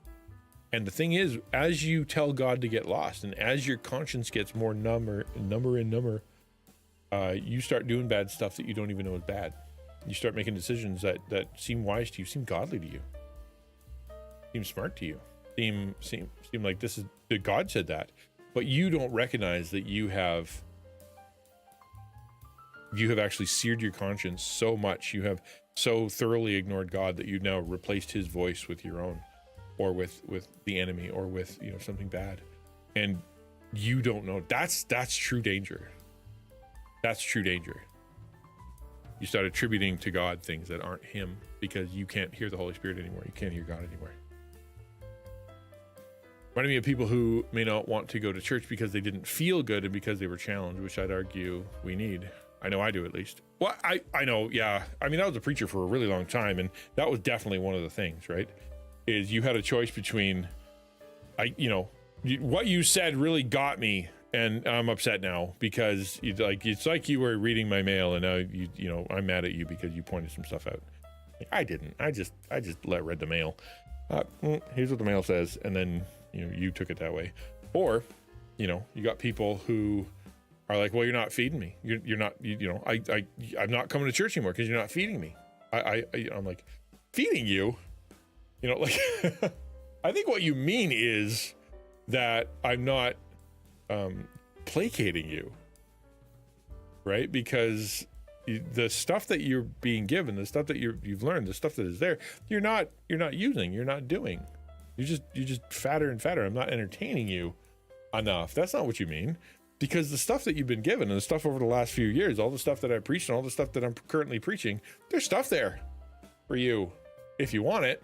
But if it's not entertaining enough and it's not numbing you enough, then it's not for others, so you can point at them and go, that one's for them, right? Then you end up feeling like you're not fed. It's the dumbest thing. All right. Thank you. Appreciate the work. Lurk. All right. Yeah, it's although, to be fair, some pastors, some preachers get off on offending people. It's their favorite thing in the world. And you shouldn't do that either, right? It's meant to be truth in love, meant to be salt and light, sort of absorbed and not and revelatory, not a hammer. Sometimes you gotta be more intense about it. But some people just get off and feel like God loves them more if everybody hates their guts. Like if somebody has a picky appetite and only want to be fed certain things. Yeah. Well, and to add to that illustration, and is anemic, right? Like they're anemic. They're starving in some area of their life. They don't have enough iron, which they don't realize is affecting everything. They're colder and they don't have enough energy and their blood isn't working properly. Like their problem. What they need is more iron. That's what you need. You need more iron. Well, I don't like taking iron. I don't want to. I don't like meat. I don't like taking those, that medication or that pills or that vitamin or that, whatever. I just don't like it.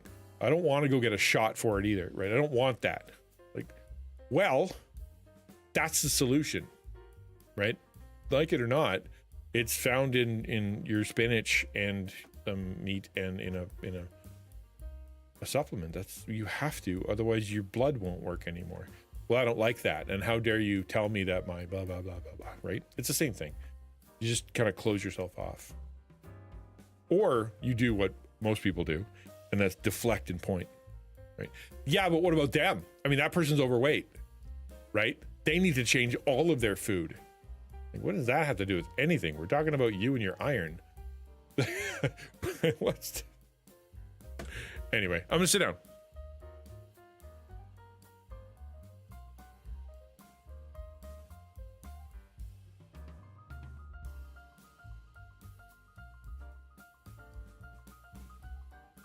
I appreciate the question. Thank you so much for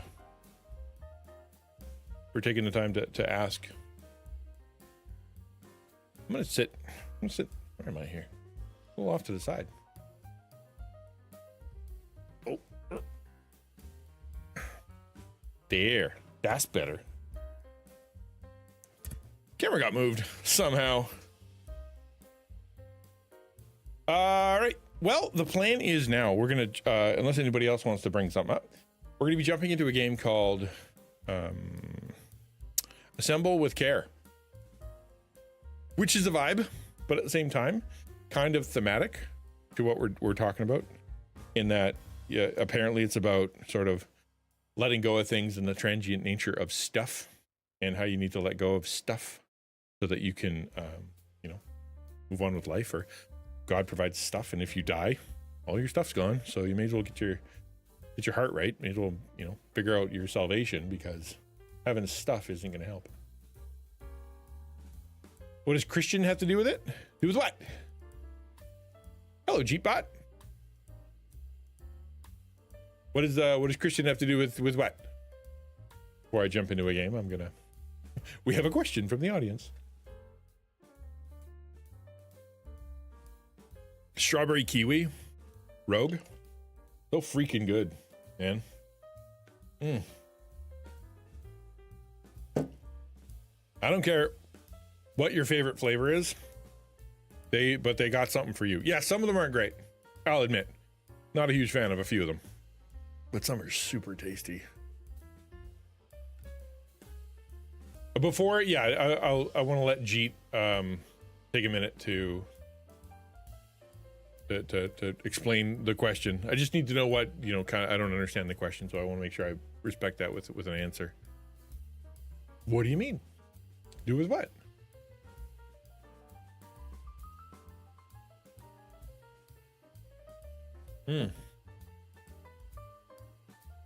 Yummy. But if not, I will slowly move towards changing the category.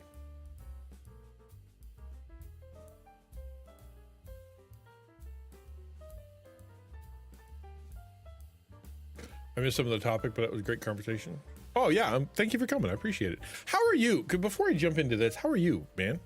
You've had so much transition over the last few years. Where are you at? How's life? How's work? How's your parents? How's the cat? You still have the cat? You have to leave the cat behind to go to the parents? How are you? How's art? How was you did an anniversary stream recently? How was that? Did it go well? How's the streaming going? I know you got the best thumbnails in the business. Every time I look at your thumbnails, I'm like, man, those are good thumbnails. Golly. Are people showing up? Are you growing? I haven't seen your numbers lately. Where's my Kleenex?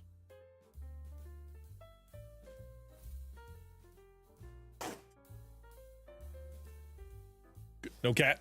All right, no cat, bummer. Yes, new outfit reveal. Oh yeah, I remember that. That was cool. I would be back streaming regularly, praise God. Okay, good. Does that mean that work is kind of evened out and that you've got like a good schedule? You're not like losing your mind, feel like behind all the time?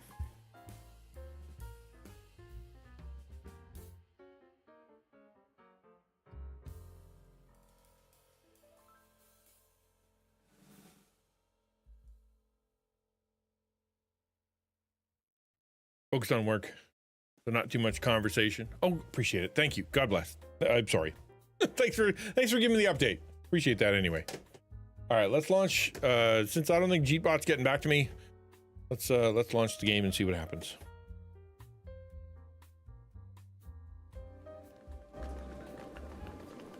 I don't think I gave you the audio.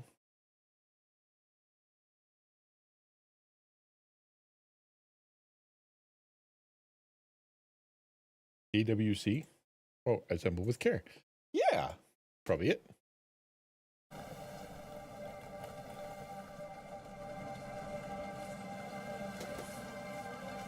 So, yeah, well, I wonder if that feeling will ever go away, right? Like, I feel behind. Well, are you just perpetually, is that a feeling? Maybe it's just a feeling. Sense of general anxiety that keeps you motivated to keep going. I don't know. So this is the start. I haven't started yet. This is the very beginning of the game. So that means that they're gonna kick me off right away. That's fun. Kind of like it. That was loud, sorry. All right, I'm gonna need more mouse pad apparently. This is a bit bigger game. We can probably switch it out to this one now that I think about it, because yeah, why not? It's only 16:9 games. I've had a few 16:9 games that have been exclusively 16:9. Very fine. There you go. Bonk. Oh, hold on. There you go. The game best played with sound. Let me know how the audio is for you guys if you are not loud enough or whatever.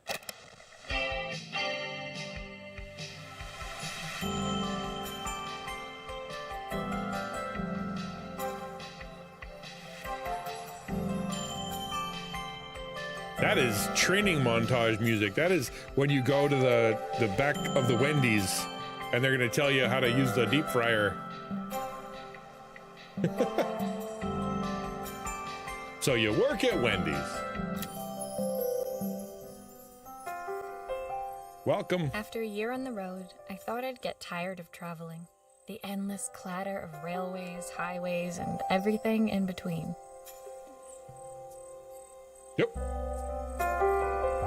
But as my train pulled into the station at Bellariva, I felt every bit as excited as the first day of my journey.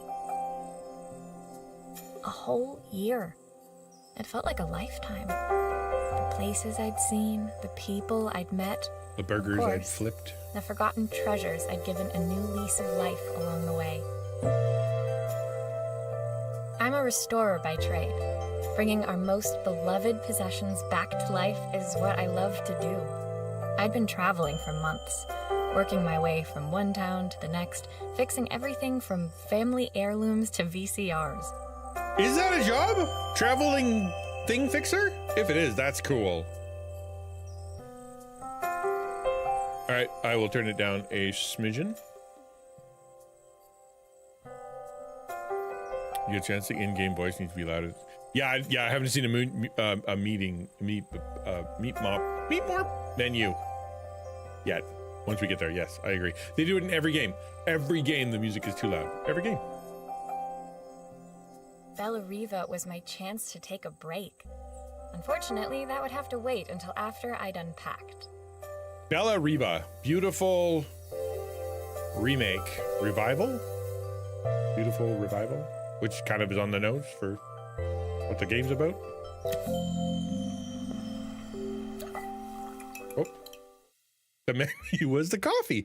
My instincts are on par. Okay, there we go. How's that?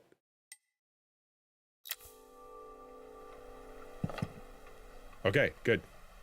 Let's unpack.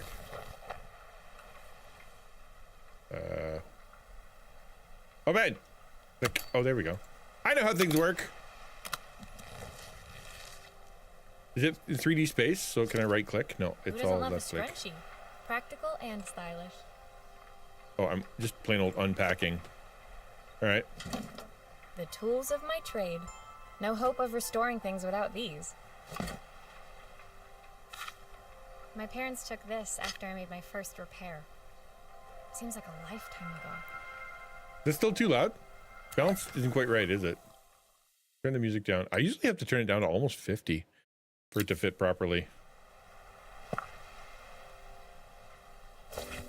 My favorite overalls.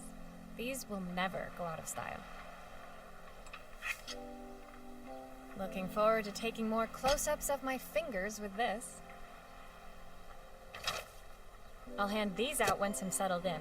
Fingers crossed they get me some work. Cool. Oh, we got more stuff. Gee, My passport. I almost failed the first level. Not many blank pages left now. What's that? I Earrings? saw a guitarist wearing these at a show once. It is earrings. Rock and roll repair woman at your service. Those are big too. Those are substantial. I can here, I'll turn it. I tried to put it where it said, remember that graphic we saw forever ago? I've got that in my mind for where things go. But clearly I picked up these sunglasses on my last stop. every game is Hopefully different. I'm cool enough to that's pull them loud. off. There. That feels like the right balance. Complete. Look at me. I'm great. Take a button, take a name. Finally, I'd made it to Bella Riva. I'd come for the food festival, taking place in a few days' time. After living off TV dinners and instant ramen for the last few months, I was craving a decent meal.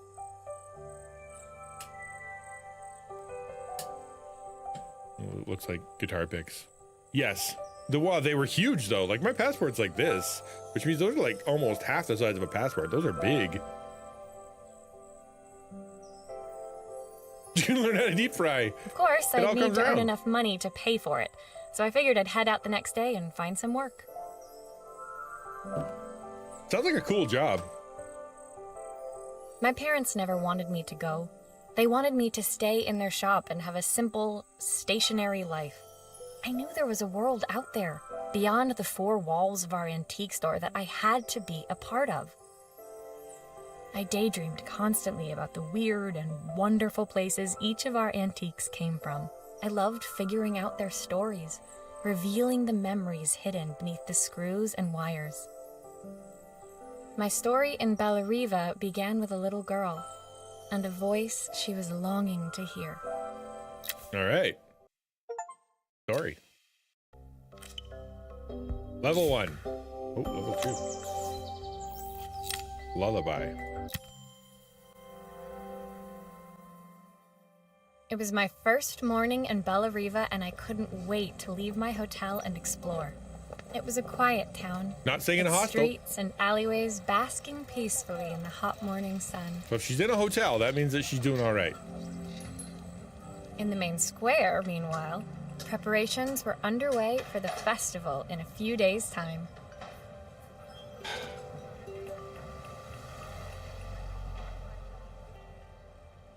As I handed out my flyers, I wondered what the people of Bella Riva would need me to fix. So far, everything here seemed perfect. No, I appreciate it, Samus. It's good. It's just, it's like, you almost have to take like a poll. How is it for everybody? But at least some, I need somebody who's been like, it's too loud, turn it down. I need that. I was starting to worry I'd made a mistake when I felt someone tapping me on the back. Hi, I'm Izzy. Do you know how to fix things? Boy, did you pick the right person, Izzy. Well done.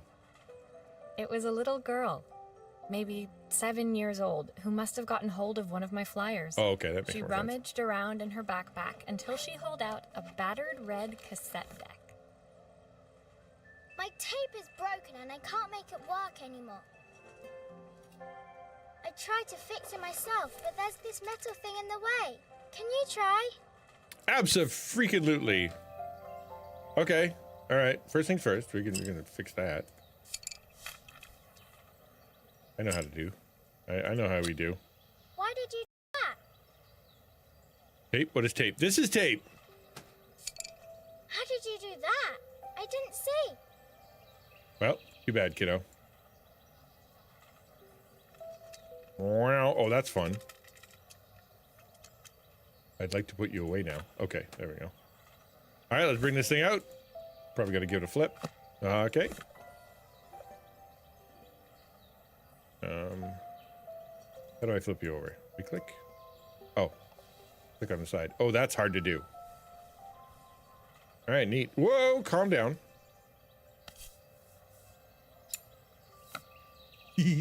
I'll get these controls right eventually. Don't worry about it. All right, take that out. Put it over there.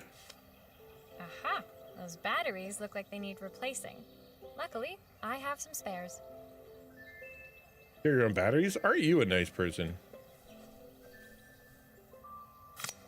I'm so used to working around in 3D space. Like back when I was doing 3D printing, there was kind of a universality to how you organize the 3D space, like where you up, down, left, right, and then right click, what that does, and scrolling and whatnot. This one here is a little bit different, and it's making my brain hurt. Okay.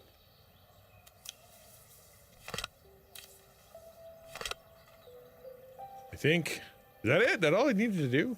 Get too dumb to change the batteries? Is that what happened here?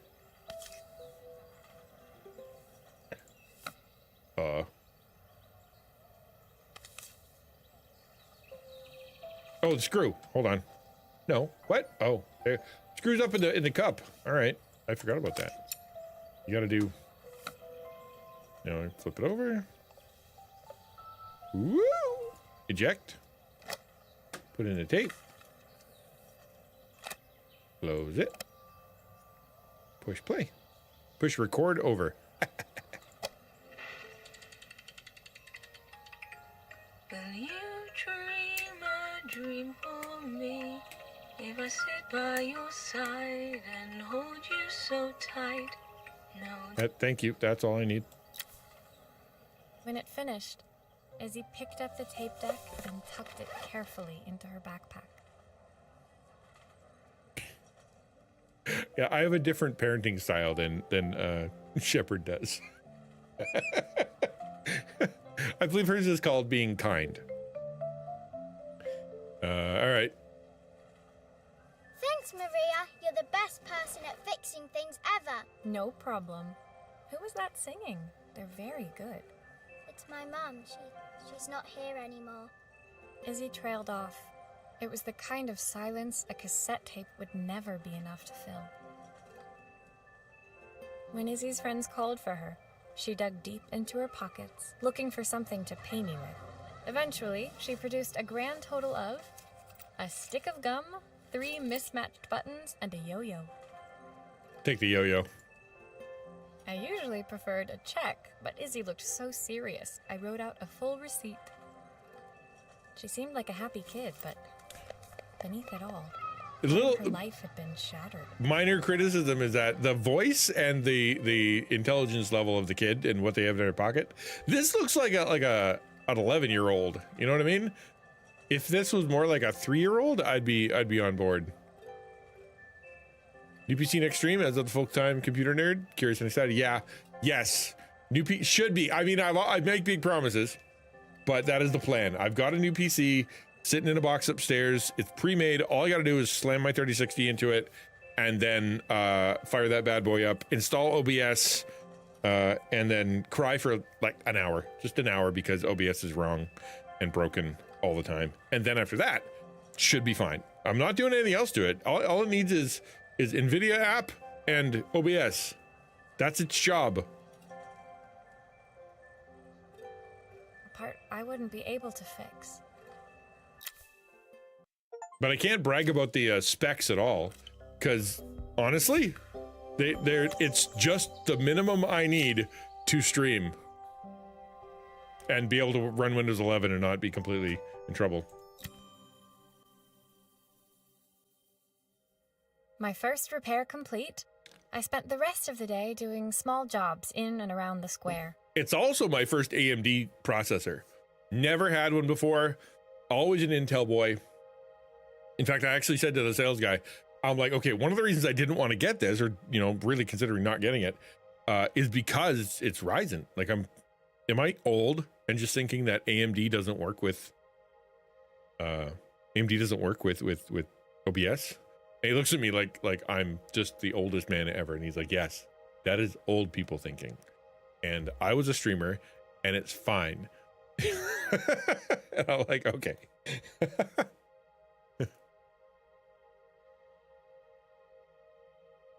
I was exhausted when I got back to my hotel and found a message did have to asking change me a battery. to make one more visit. She did have to change 2 whole batteries. Obviously, you got to get back to the hotel and have a rest after that. The address led me to a quaint little house, a stone's throw from the beach. Shouldn't throw stones at people's in the houses. evening light, it looked beautiful, in spite of its flaking paintwork and chipped tiles. Actually, she fixes things. So she probably picks up stones and throws them and be like, hey, I noticed your window's broken. You want me to fix that too?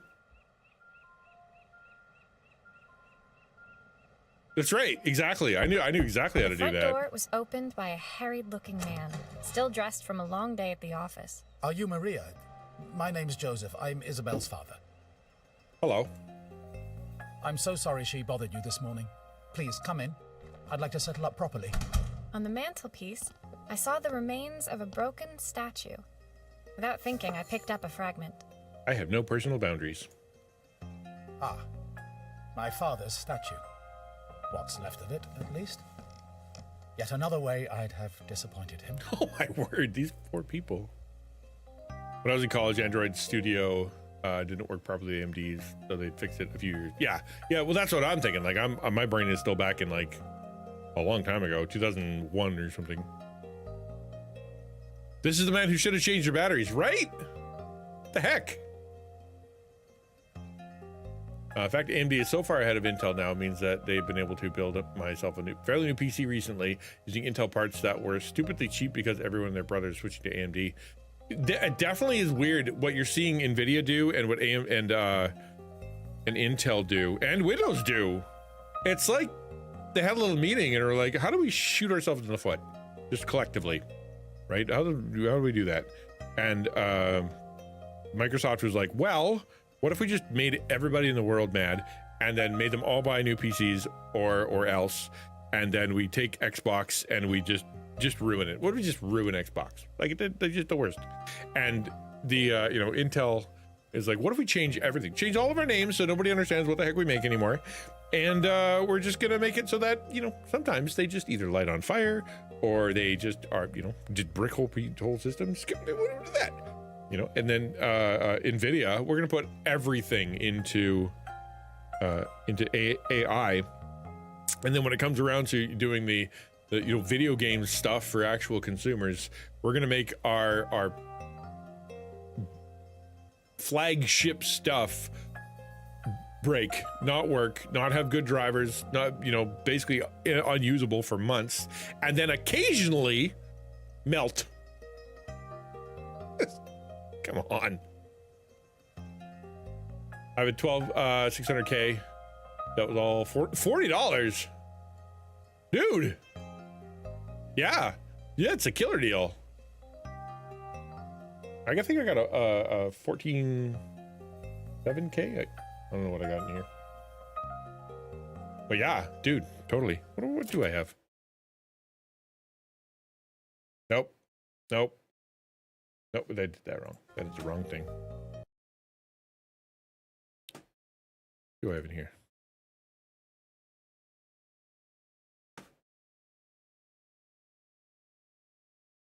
Oh, 12.7. You got a 12.6. I got a 12.7. That's what it is. Yeah, I love it. I love it. It's been running tickety boo. Although it didn't work with OBS.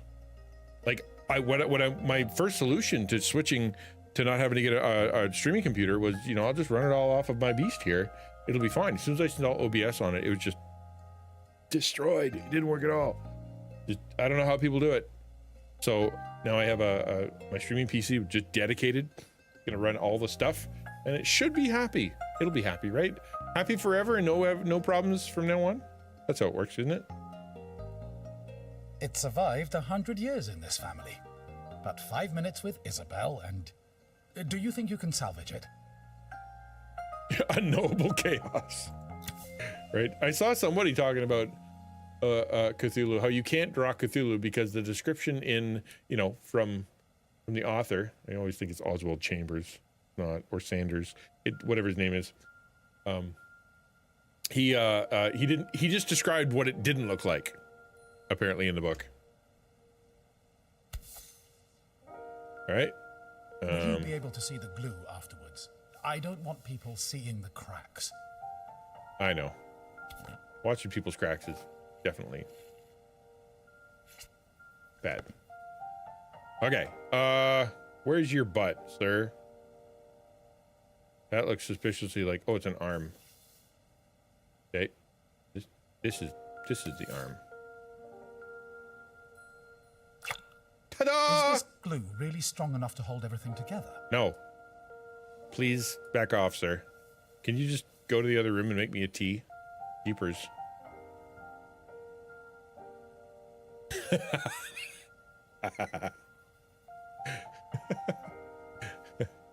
That's probably good, right? I'm just going to assume that was a very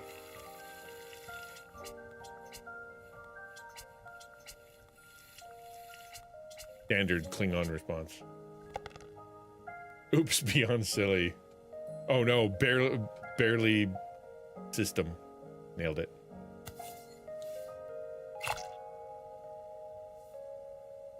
Okay. Whoa, calm down there.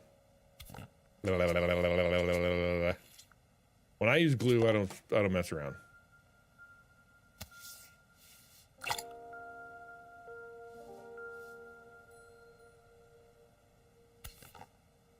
In the House of OBS, Cthulhu waits streaming. Is there an actual language, or is it just kind of made up? I know he was. I know he was smart, but at the same time, I also know that he wasn't exactly popular.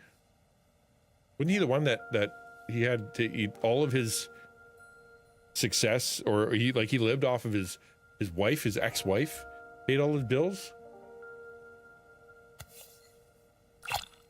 Sometimes I think my daughter should come with a warning label.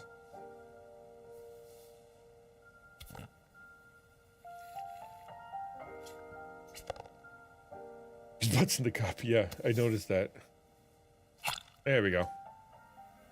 Ta-da! Yes, it's a foot on a rock. He's very epic in his epicness. Whee! And then I broke it again. Thank you, Maria. It looks as perfect as it ever did. My father wanted me to make something of myself. he didn't have time for anything less. Good golly. You've known me for 5 minutes. As Joseph put the statue back on the shelf, it nudged against the family portrait stood proudly next to it. Which immediately So broke. he was Bellariva's mayor. And that was Izzy's mom. They must both miss her so much. Holding a big sword. Hey, Quiz is bringing a big sword. We could totally pull that off. You're the mayor, man. You're doing fine. Sorry, I'm a little tired. I've been working late getting things sorted for the festival. There's only a few days to go. Looks like I'll be working late. Again? Lovecraft was almost unknown in his own time and was never able to support himself. Yeah, that I knew. Yeah. That, or at least that's what I think I remembered. Yeah. Is he bringing a bow? But he's got like 100 swords. He probably, well, he's driving, so he could bring his own swords. Although there is a policy. I don't know what it was. I saw on the Discord some kind of cosplay policy that they have. He wasn't happy that I released that video, man. Golly, I got my When wrist I told my legit parents I slapped. wanted to leave, they always found an excuse to be busy, to avoid talking about it. I guess keeping themselves occupied was their way of pretending it wasn't happening. Joseph's work must have been taking up so much of his time. But maybe that was what he wanted. I just hoped he was finding enough time for Izzy, too. Wasn't he like poor though, right? Like he literally just barely scraped by and he didn't have much. I think who's the other scary guy, the poet? There's an E. He also had, he wasn't appreciated in his own time either.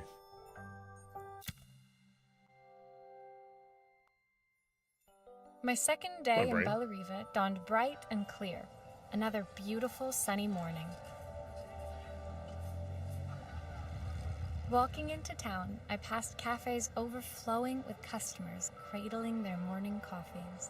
I stopped, breathing in the smell of roasted coffee Almost beans out of and HP freshly Lovecraft. Love baked it. pastries. I was about to go inside when the owner of Carmen's, the cafe next door, stopped me. Hello, Maria? Were you here yesterday handing out flyers? I have a job for you. Her place was petite, tucked between its competitors as if hoping they wouldn't notice. Judging by the empty tables inside, though, her potential customers hadn't noticed it either. What are we fixing? It's a The bit open slow sign? today, Probably but the we're just open getting sign. started. I'm sure it'll pick up soon. As Carmen chatted, she walked over to the counter and returned with an old rotary phone. Okay. At least I've got plenty of time Petite. to practice my recipe for the Petite. festival. It's a new An special I've been anglicized working petite. on. I was hoping to call In my French, sister it's for petit. some seasoning tips, but it won't connect. Yeah. Can you see if you can figure out what's wrong? I think what's wrong is you need a new phone. But, nonetheless, we'll do our best here.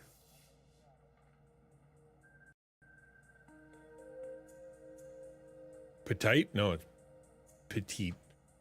Petite. Yeah. All right. I don't know what the ball is. It's missing its ball. Oh, bell. That's probably the bell. All right. First things first. We'll take apart the screws. Obviously, we'd normally be much busier than this. All right.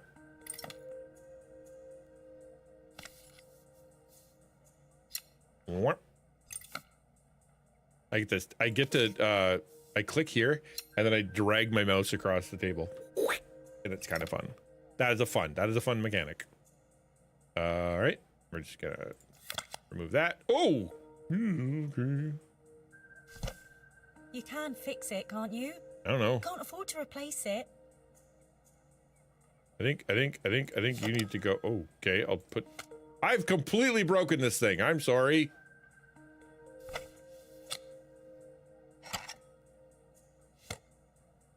Petit. Well, petit is yeah. C'est français. Petit chien. Un petit chien. I guess I talked to too many people who just skipped the last few letters. Appetite.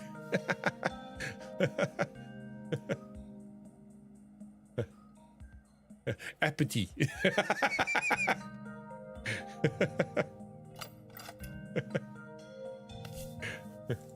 There's no rules.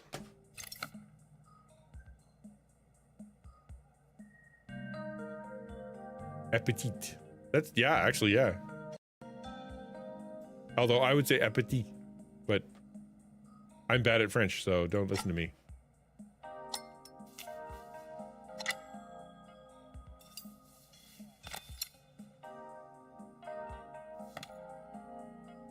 You think it's confusing that Quebecois or Canadian French isn't even the same as French from France.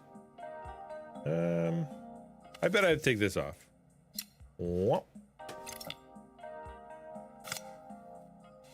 Ah, look at your little blinky red light there. Click the wire and drag it to the toolbox. Okay.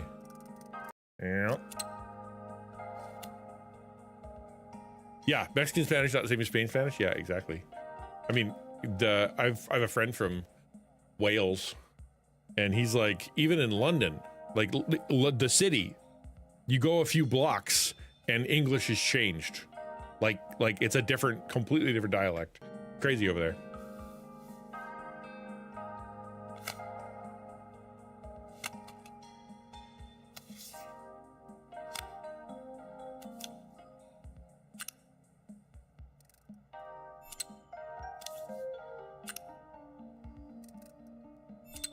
Hey, Looks look like at me. This new circuit board is all hooked up.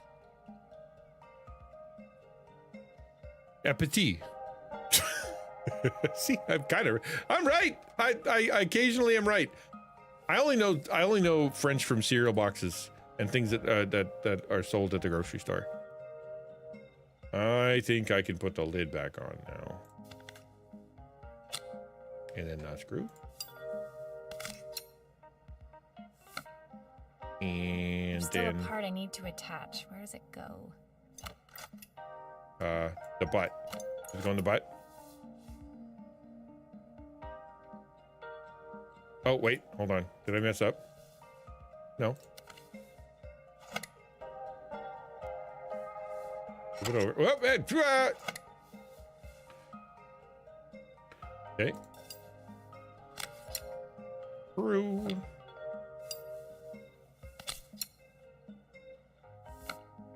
I'm Cajun French, Quebecois French, yeah, all different. Oh, Cajun especially, yeah. Because Cajun, if I recall, Still a few parts missing.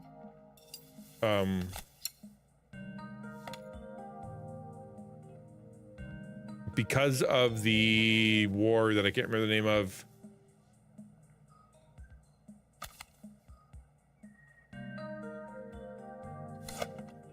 Did I do it? The war. In 1814, we took a little trip. That one. The people who came from the south, and I can't remember who it was France? Came, and then there was someone else there, and then all got mushed together. Cage free rather than Cajun. Rotary phone, let's go. I know, right? Isn't it great? I know how to use back these. to Carmen, she seemed almost reluctant to take it from me. Because it's haunted. This game is going to become a scary game. Everybody wait for jump scares. So it's all working now, is it? I don't have to leave it to dry or let it cool down? Nope, it's ready to go. It'll be ringing off the hook in no time. But what's it from? I'm trying to remember. The story. Was it Spanish? No, that doesn't sound right. Irish? Scottish. Was it Scottish? Scottish or Irish? That they came down to help? And they all got mushed up? All right, ring it off the hook in no time. That's if I can pay my phone bill anyway. And the rent and the suppliers. Anyway, take a seat and I'll be right with you. Your coffee's on the house. That is how you go out of business. I sat at one of the empty tables, while at the counter, Carmen had started dialing the phone. Hello? How's my favourite sister doing today? We're just going to eavesdrop. All right. As she talked, Carmen became more and more tense. This didn't seem like a call for some cooking advice. I bet it's the mayor's wife. I bet. I know I still owe you from last time, but I can't afford to take part in the festival if I don't pay. I could almost feel the eye roll at the other end of the line.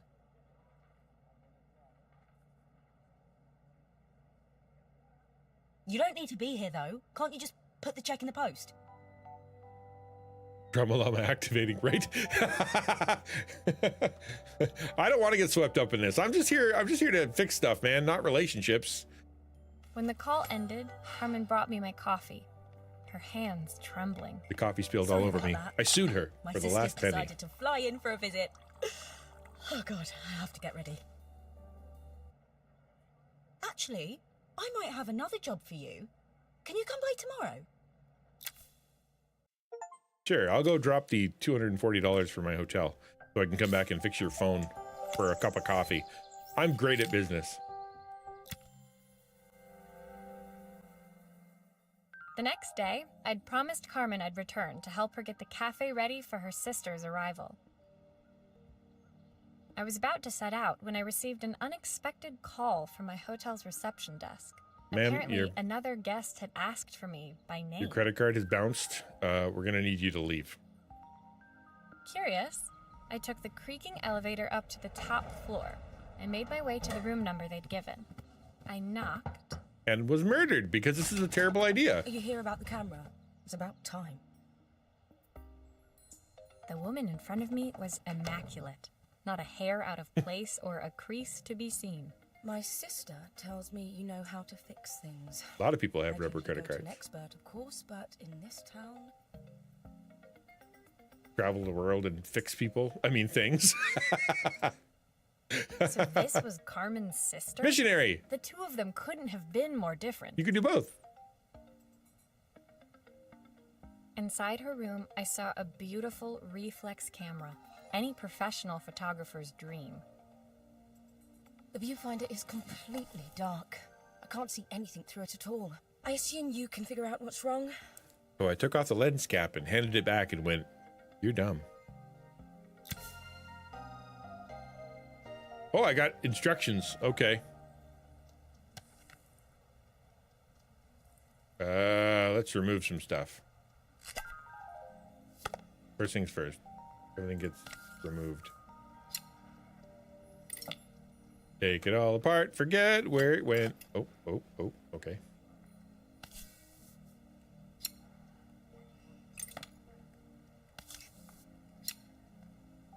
It's the UGG 2. Not to be confused with the UGG 1.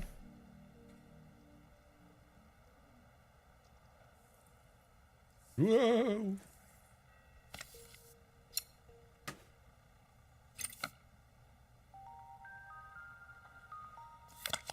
I don't suppose you've fixed anything this valuable before. Nope. Everything I fix is cheap and weird. Thanks for judging me. That's probably the problem. Right there. That's my guess. Gonna put that over there. Place it. Done! If I use the screwdriver, I could adjust the angle of the mirror. Thanks there, tutorial. Woo! There.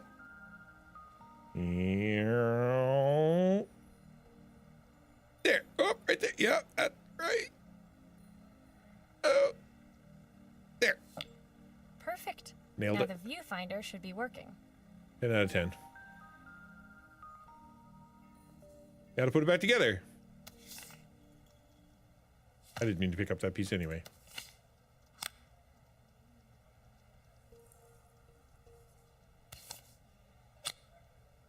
Oh, hold on. Nope, there's no screws.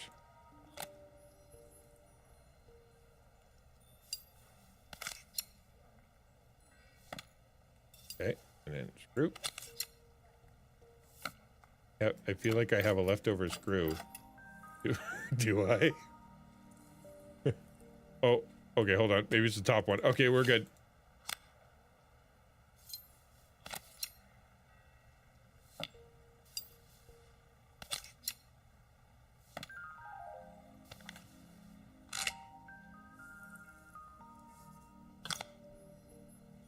Oh, film. Still a few parts missing. What's it? Is that good? You happy? Does it auto do itself? Because in the other cameras, you're supposed to pull out the film and put it on the little tractor feed. That's how that works.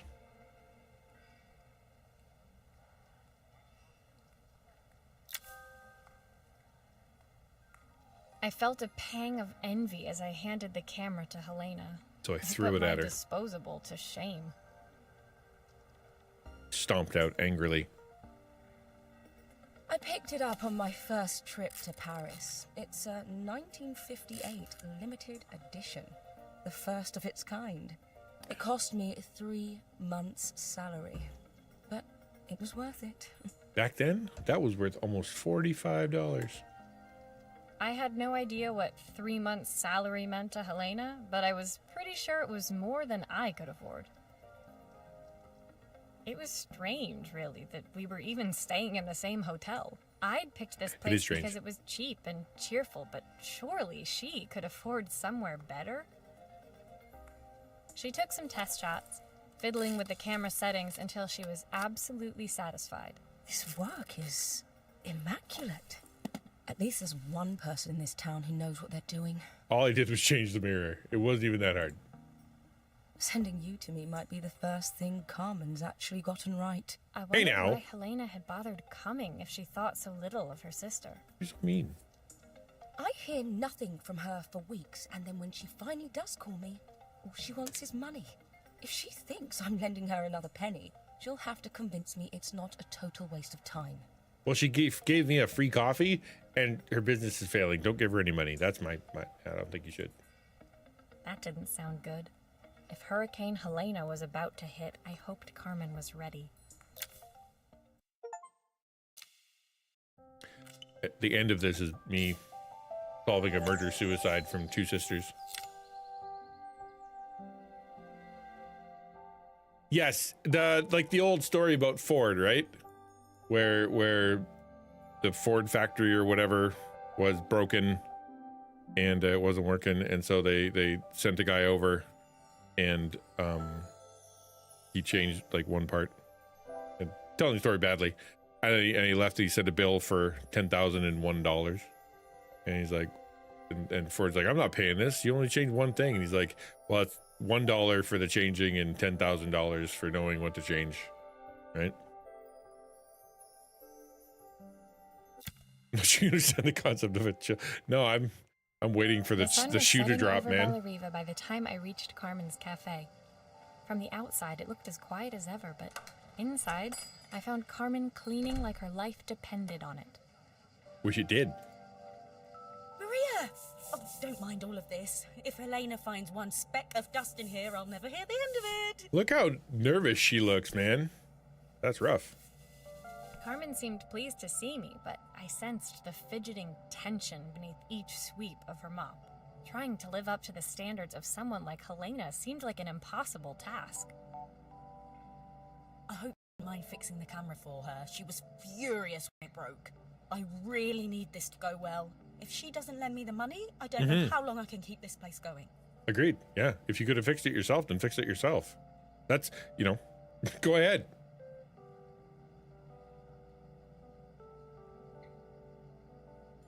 Carmen led me to a back room, where she'd laid out the components of what looked like a neon sign. I had this made when I first opened the cafe, but I'm hopeless with electronics. So there was supposed to be a sign outside. Told you it was the open sign. This might explain the lack of customers. I'd like to put it up before Helena gets here. Can you give it a try? Your coffee shop has an ice cream symbol. Is that maybe part of the problem? Maybe?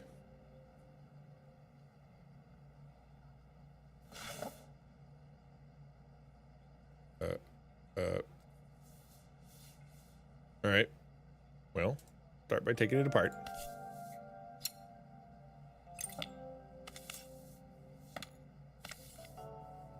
We'll have a duck.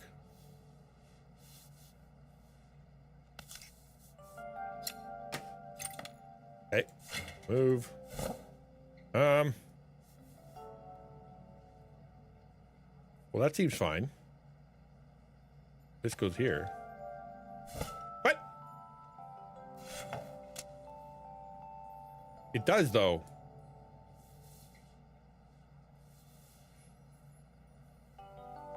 Maybe it goes where that little hole is. No. It goes there. I know it does. What do you want, game? Keepers. This is obviously the right spot.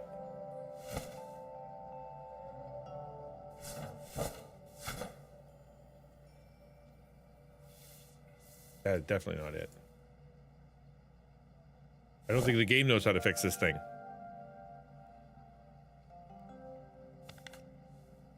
Are you broken? You're the thingy that goes in the thingy. I know you are. Okay, well.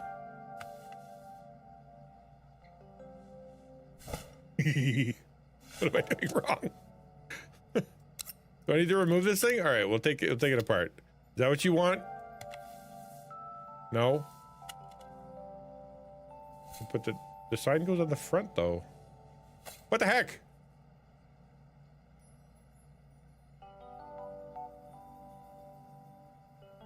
Was this supposed to go just to the other thing? No, that's dumb.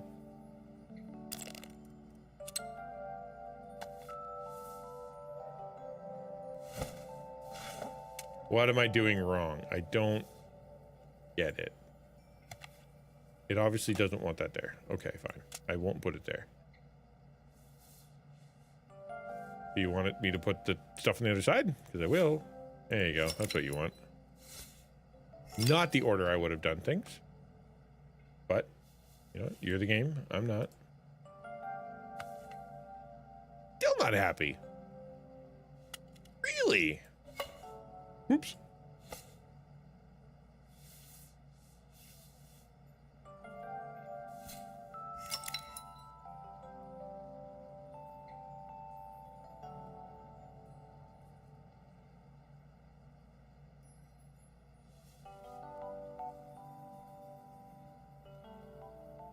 I'm gonna take off the wire. Maybe that's it. So confused as to why it's not happy.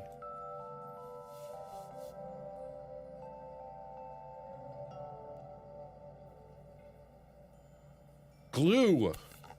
That's stupid. Okay.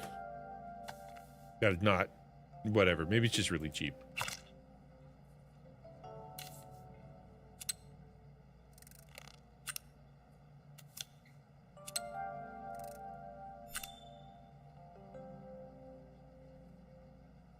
I'm going to assume the power comes back to the here somehow. Because right now we haven't got a complete circuit. But maybe that oh no, that's coax cable. Yeah, no, that's fine. Okay. I shall not complain.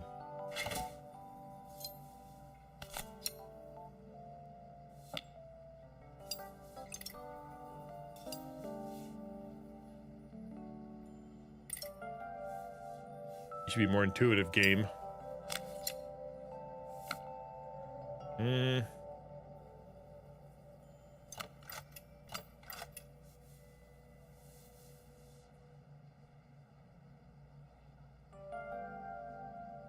Oh. No, that's the screw cup. That's wires.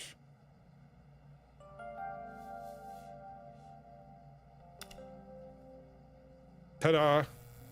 Where's the ice cream? I don't know, it's a bit, flat. Maybe if it flashes, it'll really catch people's eye. Great idea. I think I have a spare part that could do that. I carry around a circuit board with me for just such an occasion. Okay.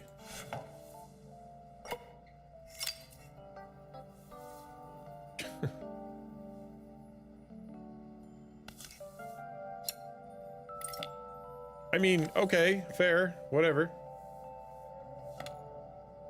Sometimes, I mean, she's her business, right? Like, if she knows that she's gonna need a blinky circuit board, then obviously you gotta... Whoa! Blue.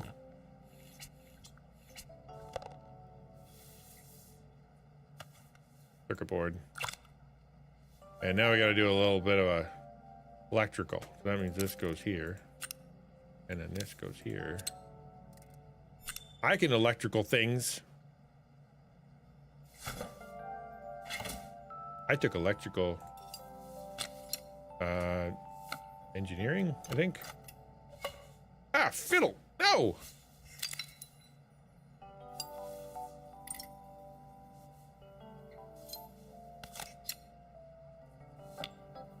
Been a little while. Cool. Boop.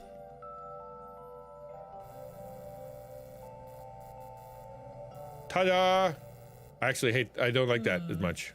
It still needs something else. Maybe we can add one of these. Dude, you're broke!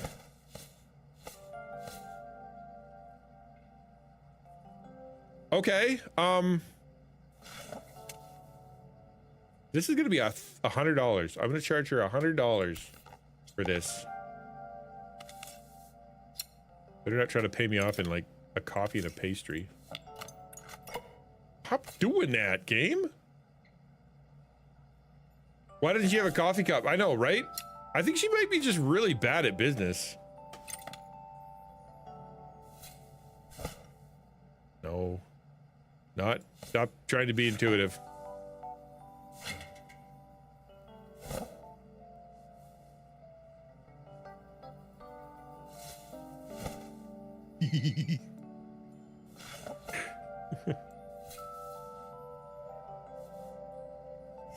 There. Jeepers. You bought a DIY kit? Maybe. Is that what this is? Could have been. I was thinking about putting a neon sign up there. You can get custom neon signs. They're not even terribly expensive. If they're not huge.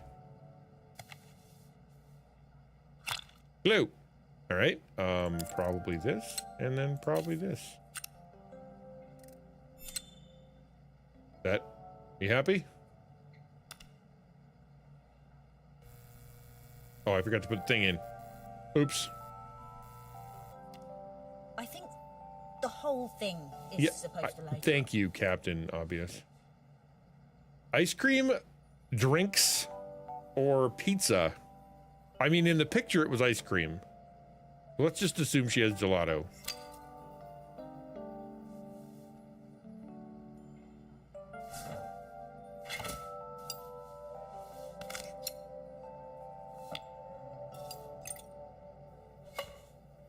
I'm gonna lose my mind! That's so annoying!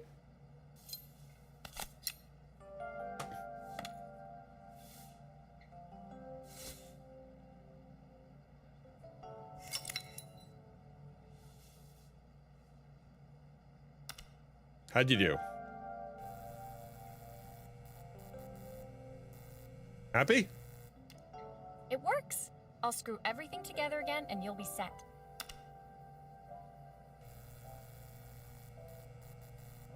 Sure.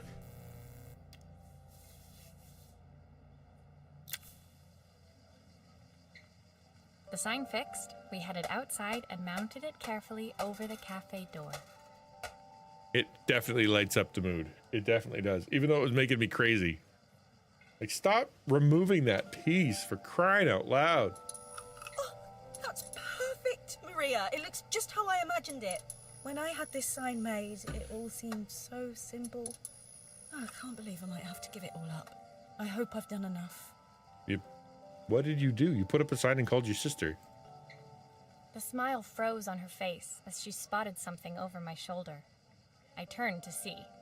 He was a sniper. Of course, my sister owns the only cafe in this entire town that isn't actually open. For better or worse, Helena had arrived. Helena's a bit of a jerk. Not gonna lie, Helena's a bit of a jerk. Carmen opened her mouth to explain, but Helena swept indifferently past her. He's a super jerk. Finally pausing in the doorway, she turned back towards Carmen. The first thing we're doing is getting rid of that hideous sign. Now it's personal. I will fight you. And with that, she disappeared inside. I hoped Carmen's chances of saving the cafe hadn't disappeared with her. Rude. You are rude.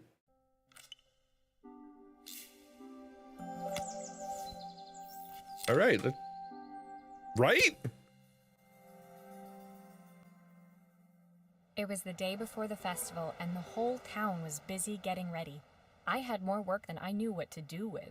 When Joseph called with another job, I was craving the cool quiet of his and Izzy's seafront house.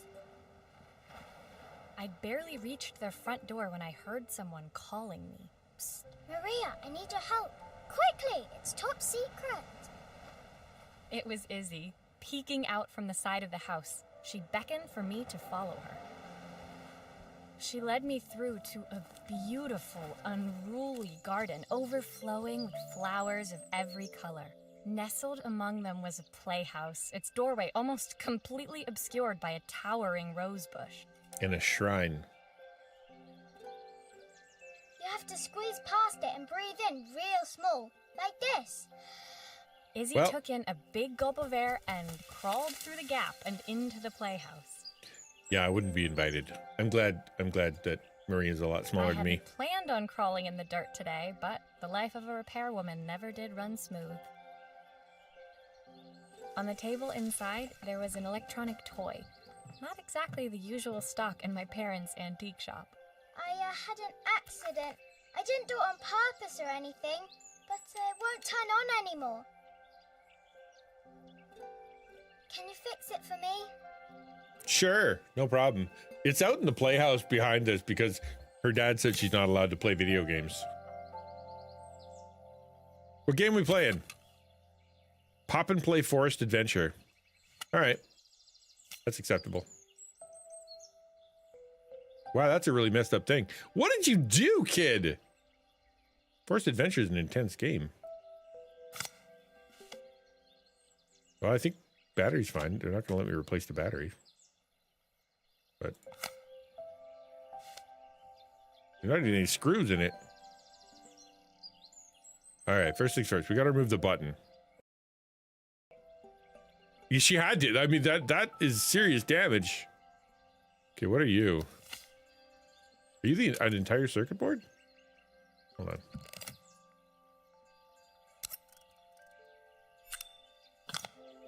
Whoa.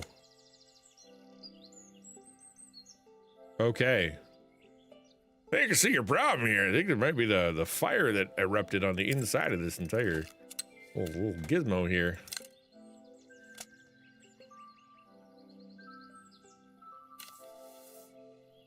Do I need glue? Where's the glue? Don't need glue this time. Okay.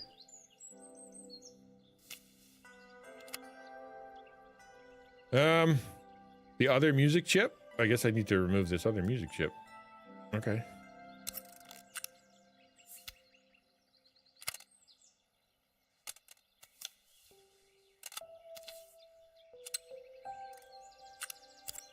Whoop, put that back.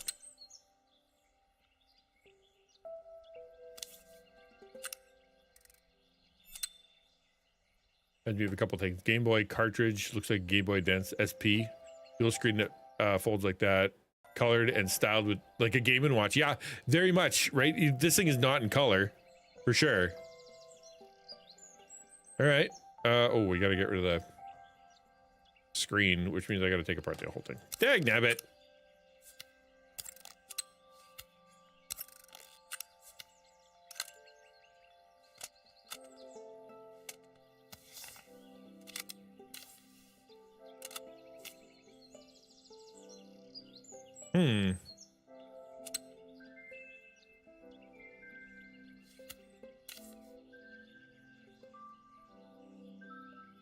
And it twisted. Okay, the one goes to the middle. Let's connect the music first. The light here goes to light there. Music here goes to music there. And that obviously goes there. Okay. I think we did it.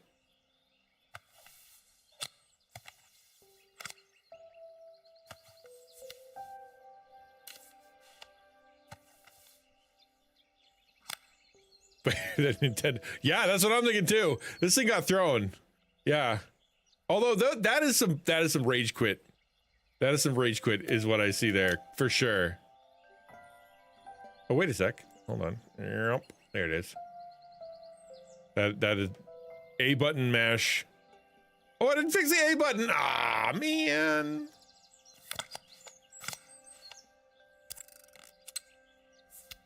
Forgot to fix the A button.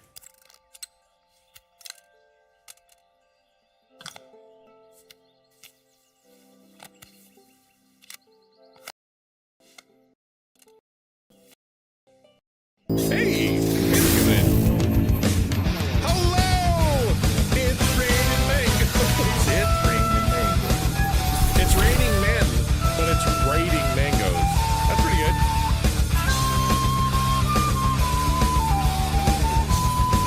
Oh!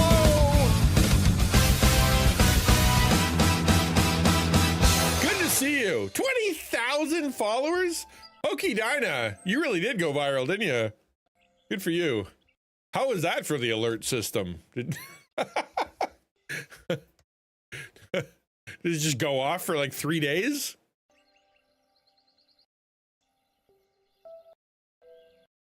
I mean, you gotta have your spare A buttons. That's so funny. I love it. That's so cool. Thank you. Welcome to the stream. If you're new here, and you might be actually, considering you came from Hannah's stream, my name's XtianNinja. Mission here on this channel is to just build community through shared experiences and through counseling. I'm a full-time pastor, and so we talk about stuff and then we play some fun games together. I'm also the executive director of the Alliance for Creative Outreach, which is a network of Christian content creators who we love to support and train and resource and network together so that they feel supported and they feel more, confident in what they do. That's what we do.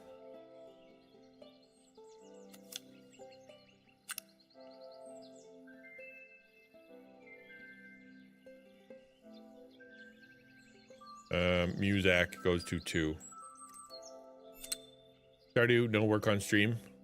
Then I went to work on my site, but had no energy. Aw, what happened to Stardew? That's not a very, that game doesn't require a lot of juice.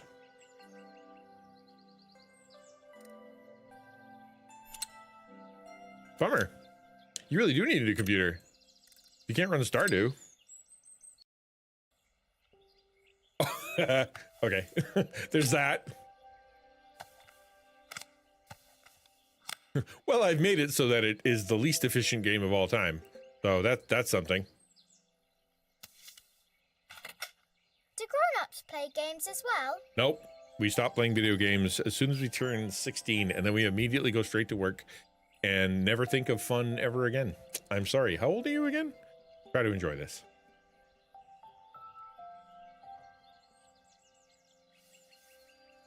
On. They kill. Yeah, exactly. It's bad for you. Can you show me how to play? I tried before, but it was so hard. I don't know. Maybe. I am pretty good at the video games. Do I get to use the arrow keys? Aha!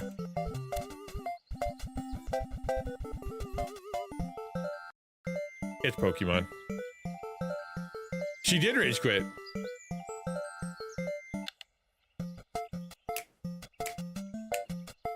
First week or two, I had to turn off follow alerts because I couldn't keep up. Yeah, exactly. I was thinking of the same thing, right? Because it does. If you don't have it set up a certain way, and I don't for sure, it will just do one at a time. I watched Izzy retreat into Love the it. screen. That's exciting. Taking refuge in a 3-inch world of her own. Who hasn't chased themselves into Pokemon and stayed there for a while? Me. I've never played Pokemon. Not a day in my life. I'd better head inside. Your dad is waiting for me. Please don't tell him about the game. He'll think I broke it on purpose. I've already told him. I sent him an email and charged him the bill. How was I supposed to get paid? Were you going to pay me in buttons again? Because I don't. That was just one time. Was the Legend of Zelda? So like for me with the with the Pokemon, I go and I watch Chrono and he's like, I love this Pokemon game. Look at me play Pokemon. I'm having so much fun with Pokemon. And I'm like, should I try Pokemon? He seems to make it sound pretty fun. And then I remember that I don't like Pokemon. First after the video was posted, I had about 200 consistent views. Notifications were like 10, 20 minutes behind. Far out, man. I love it. Don't accept buttons as payment unless it's actually I'm out of A buttons. If you have another, I would like to take it from you. Why would he think that? Because, well, I kind of dropped it really hard at the wall. She rage quit. We called it. We know gamer. We know gamer logic. We get it, man. Who hasn't chucked a controller at something at some point or wanted to snap it in half? Video games, they're fun. Izzy looked down, scuffing her shoes on the worn floor of the playhouse. I don't know how you broke only the A button. That should have been a lot worse. My dad said I have to go to this stupid festival tomorrow and put on a stupid dress, and I don't want to. All he cares about is working. He never wants to see me unless it's for his job. I'm not going. He can't make me. That's such a kid thing to say. I dropped it. Where did you drop it? At the wall. Yeah, 1000% I can hear a kid saying that. With that, Izzy dove back through the rosebush and disappeared into the wilds of the garden. She was so young. She couldn't be expected to see that her dad was struggling too. Right? It made me think. Had I really tried hard enough to understand my parents' point of view? No child ever has. Sorry. In the words I said to my mom. I talked to my mom on the phone this a while back, and the kids were doing whatever. And I said, Mom, when do they start listening? And she responded with, have you? And I'm like, touche.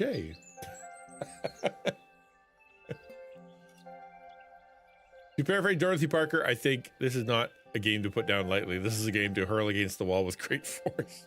Well, if it helps. I was so focused on the adventures ahead of me. Maybe I didn't care enough about leaving them behind. Yeah, you decided to take up leaving as your occupation.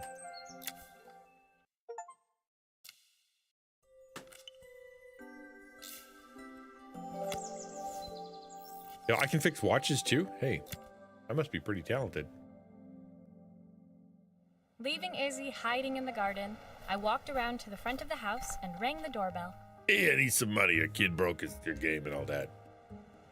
It was only then I noticed my favorite overalls covered in grass stains. I scrubbed desperately, but it was too late. That's what overalls are Maria, for. what are you doing? What happened to your clothes? I work for a living, Mayor. I was, repairing a lawnmower. How unusual. Well, Lying to the clients. come in. Always a good idea. the Especially job to parents. I've got for you is a little more delicate. Oh, Totally embarrassed, I walked into an orderly room filled with papers and ledgers. So this was his office. You must be so busy getting ready for the festival.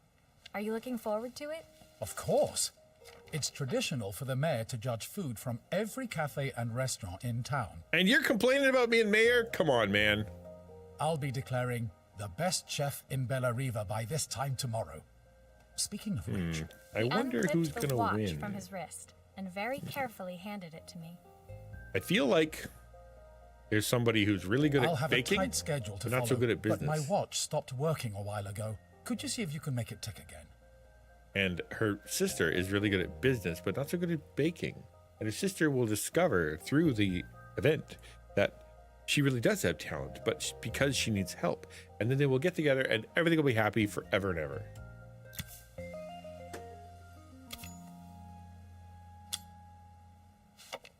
Are you sure it will all fit back together? No, I'm just doing stuff, man.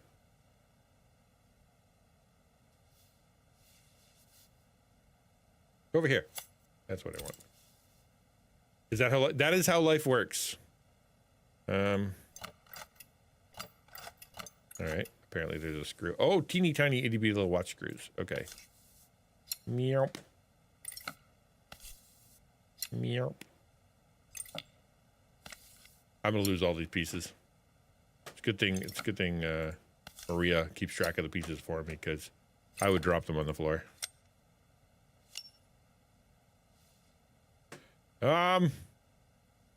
What's the problem? What's the problem here? I don't want to start doing stuff till I can see what the problem is. Know what I'm saying? What actually is the problem? Probably the thing that's going blurp blurp right there. Whoop. Oh, the whole thing is smashed. Oh dear. The main plate has completely cracked. I'll need to replace it. I'll reach into my main plate pocket. The cogs look good, though. If I'm careful, I can reuse those.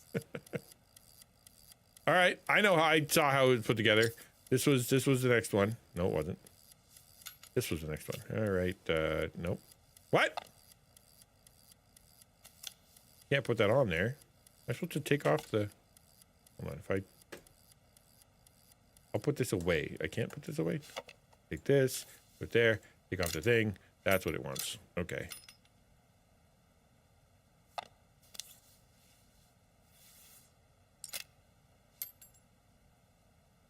Okay, that's way too many. That is way too many.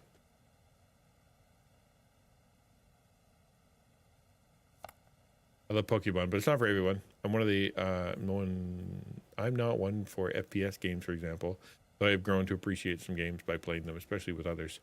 Yeah, I haven't actually, like, I remember when I first started streaming, and it was time for like to pick a game, and I picked all the wrong games, but it ended up being the like, I think it was Detroit Become Human, that really kind of like, man, that's a great game. And I realized I've kind of since left that behind. Oh, you want to be there. And I need to find, this is the kind of game that I want to play. These are my jam. Not necessarily the puzzle, but the story.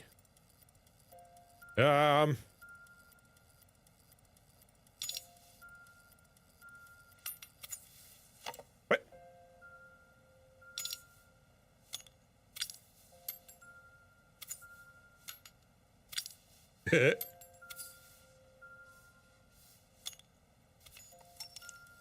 I'm gonna put this in here.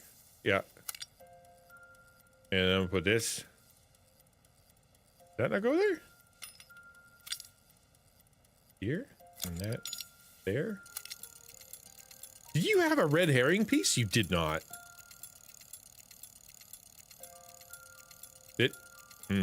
I don't think I should have extra pieces.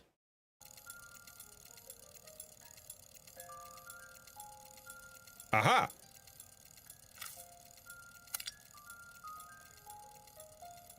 Used to think action adventure games still do. You'd like action adventure games still do. But during the lockdown, developed taste for RPGs, which I had basically ignored all my life. Actually, you're not alone. There was like this big thing that happened with Expedition 33, where there's like this renaissance of game stuff, right? Like that, where people were like, I didn't want to play this ever, you know, RPGs, I mean. And then they discovered, in a very real sense, that there was a huge market for them, for the RPGs, that nobody was filling. Like, it was like Final Fantasy, and that's it.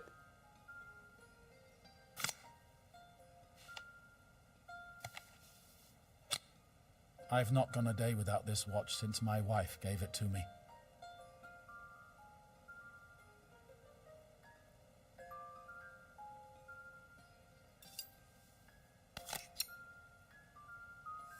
Although I'd imagine you found some, because there were obviously some out there. But did you have to like dip back into the archives in order to make it happen?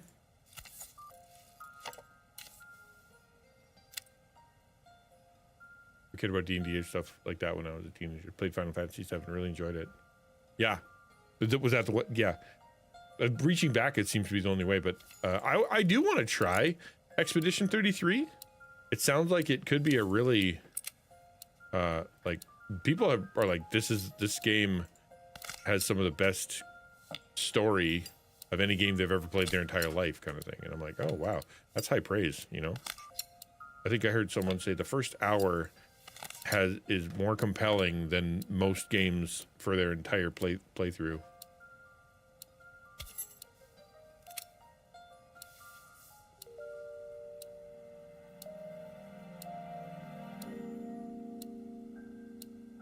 Like the first 5 minutes of Up, where you're like, that was a whole movie in 5 minutes. I handed the watch back to Joseph. My fingers traced over the engraving on the back. I hoped fixing this was one small way I could help him move forward. I can't believe it's working, Maria. Thank you. My wife was a brilliant woman. Feeling this ticking on my wrist, it makes me feel like she's still here. I might be magic. The only way that explains Watches having these measure things is minutes because I'm and magic. hours like they're infinite. I didn't know we had so little time. Even with Isabel, I barely see her. And when I do, she acts like she hates me. Yeah, those two things go together. You should spend more time with her, and then she won't. Because she wants your attention. Just then, the phone rang. So she does things Even to get when attention. He was at home, his work was never done. And negative Sorry, attention Maria. is I attention. have to take this. I'll see you at the festival tomorrow. Ooh, that was in stereo. That was fun.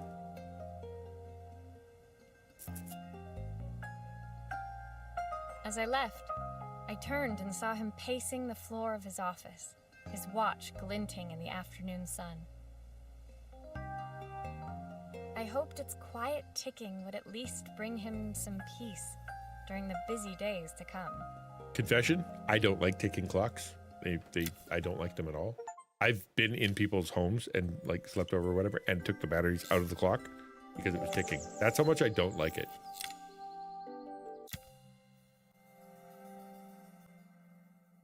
When my last job of the day brought me to Carmen's apartment, the door was opened by someone I didn't expect to see, Helena.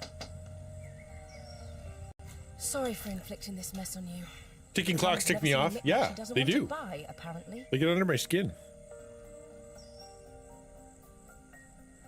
Carmen, where did she get the money for knickknacks? Carmen's apartment was a little chaotic, but totally charming. It was easy to imagine her living in a place like this. It definitely wasn't Helena's style. She seemed more upmarket than flea market. I wondered why she was even here. Because of her sister. We're having a clear out. Or at least I am.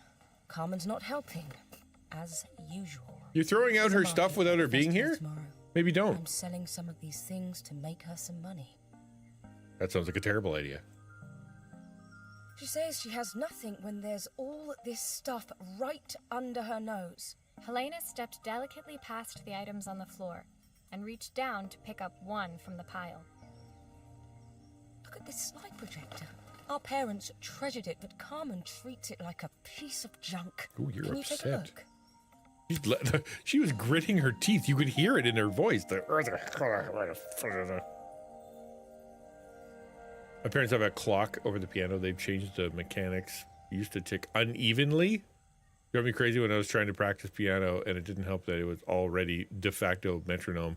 Right? Yeah, metronome fighting with the metronome that was uneven. Oh, that sounds terrible. That sounds like diabolical. Like they do that to torture people. All right. Oh, you go right here?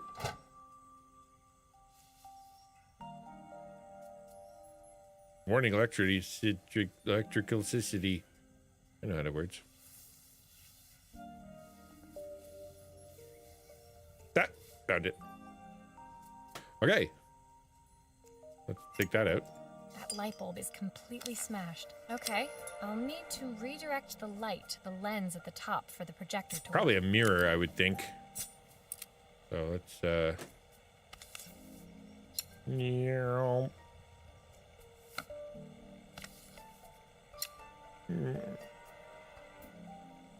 Boop. That it? Did I do the job? Why is there 3 mirrors?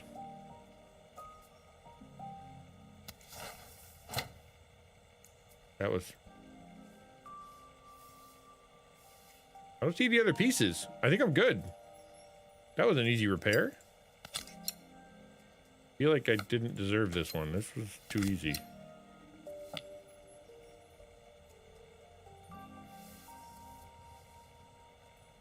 there a button? Oh, up. A wire. Where's that go?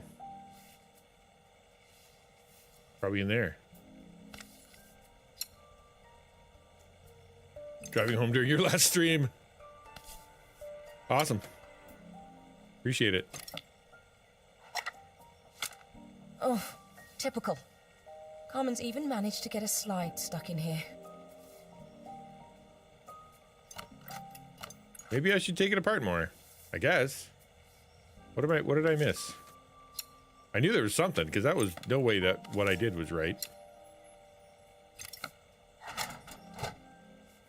Okay. Switch it up. Nope, no. Nope.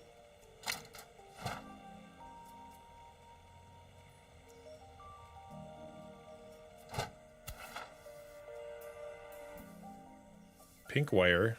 You think it goes to the middle right there? That can't be right. Find out. In there? No.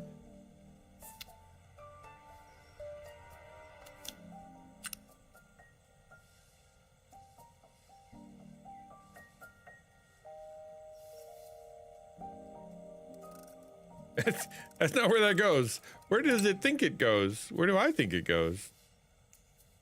Hold on. Do I take this off?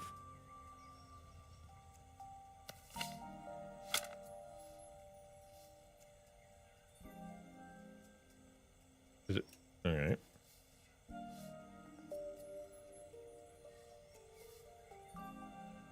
Can't remove that. Can't remove that. Can't remove that. I don't see another screw.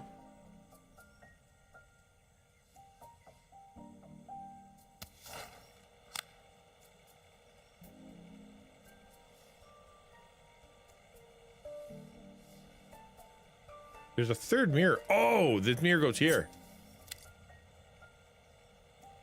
Okay.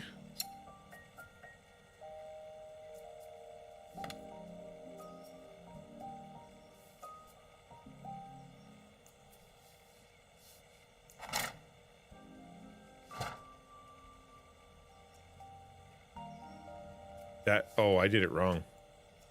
That goes this way. Yep. That's the problem.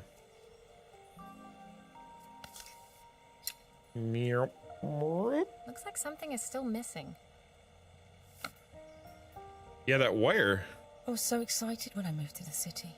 Carmen, she looks so sad.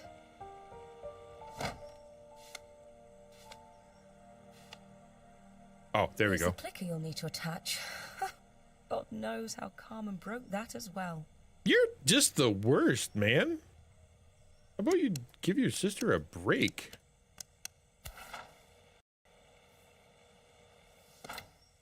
I don't want to hold the clicker.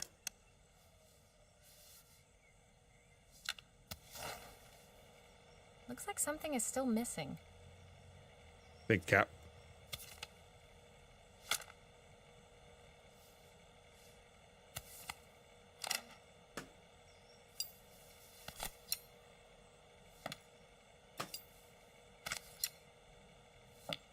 That's kind of cool that the projector projects in 3D space.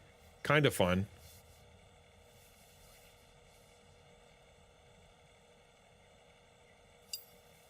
Where'd the music go?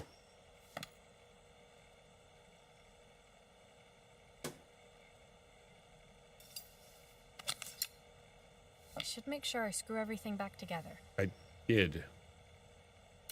I'm not missing any screws.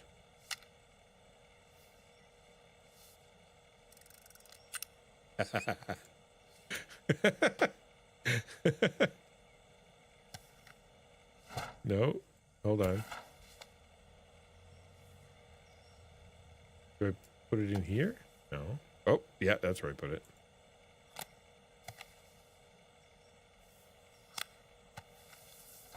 Dagnabbit.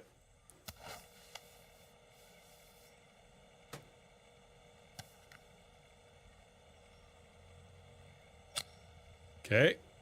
All the screws are screwed. probably put this here. Yes, that's what it is. It doesn't go on the floor. It goes on the back. And then you take the wire. You screw it in here. That's done.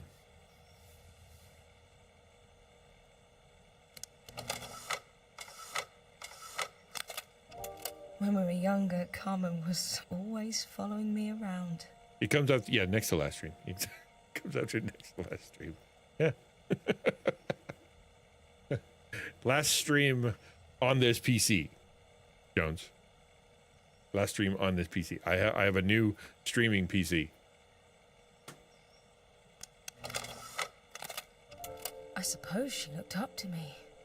A cool older sister. Yeah. Now you're just kind of the big dumb jerk older sister.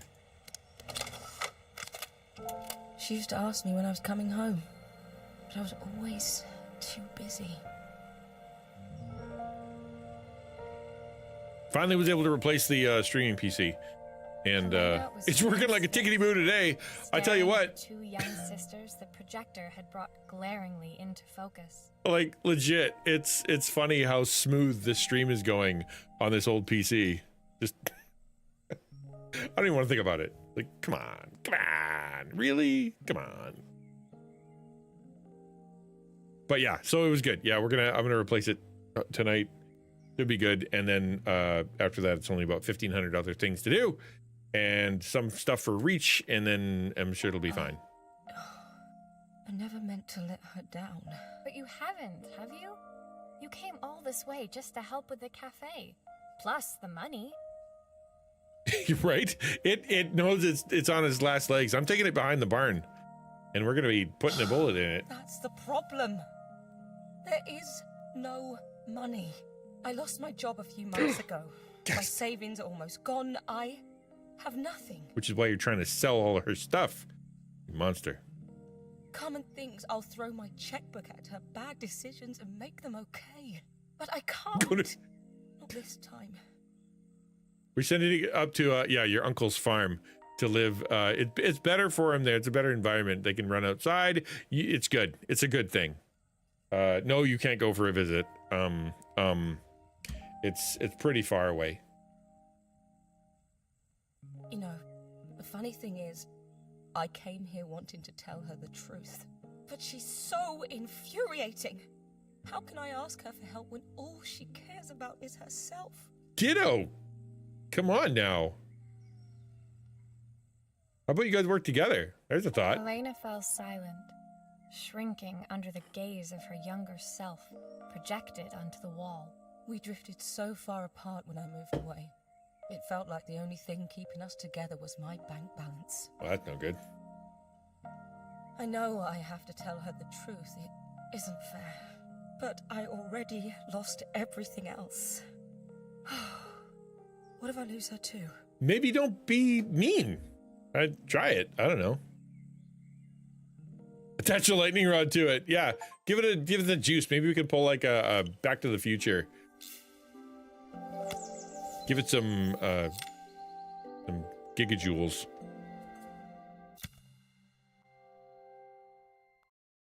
Gigawatts. The day of the festival finally came, and after all my hard work, I was ready to put down my tools and pick up a fork. The smell as I entered the main square was incredible. Each stall was selling food even more delicious than the last. The competition would start any minute. Most stall holders were waiting anxiously for the mayor to pay them a visit. All of them, that was, except Carmen, who was still frantically chopping vegetables and stirring pots. Maria! Thank God you're here. Can I ask you the world's biggest favour? I will not give you any money. Helena was supposed to help me run the stall today, but she never turned up. Probably too ashamed to show her face. I can't believe she lied to me. Did you yell at your sister, you hypocrite? Carmen was stirring so furiously she was in danger of tipping the pot over altogether. The mayor will be here any minute for the judging, but I'm almost out of my special. Put some aside. She wasn't really going to ask me, was she? Not on my day off. You could say no. I have a stove ready to build and everything. Can you set it up and make me a spare batch? I'm making the food? I'm making your special? Are you kidding me right now? Golly. Aren't I a nice person? I'm a giant pushover, more like. I've never built one of these. I don't even know what this thing is.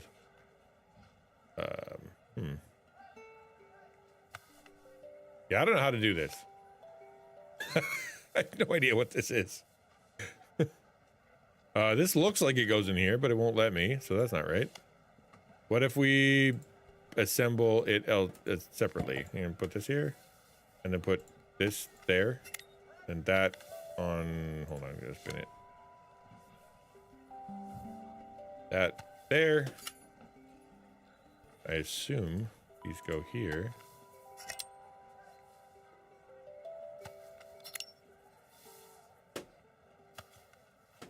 Camping is outdoors stuff, man. I don't go outdoors. It all fits. Now to light the gas. Okay. Put it back.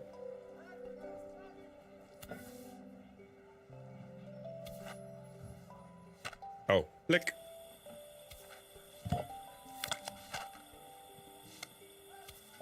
I'm gonna fill the room with glass. We're all gonna explode. What the heck?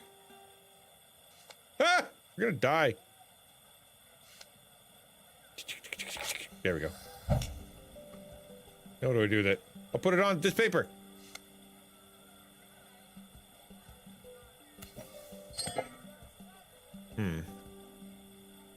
Okay. 1 pint of stock. Good. Hold on. I'm gonna move you over. I'm gonna take the broth on. Oh, for the love of Pete.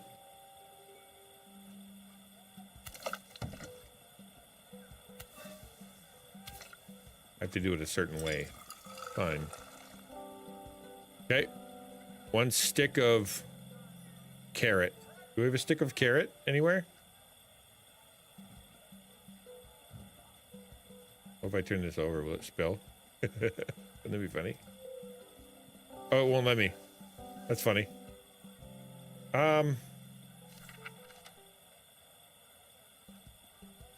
Broccoli florets, chopped tomatoes. I don't have nothing to work with here.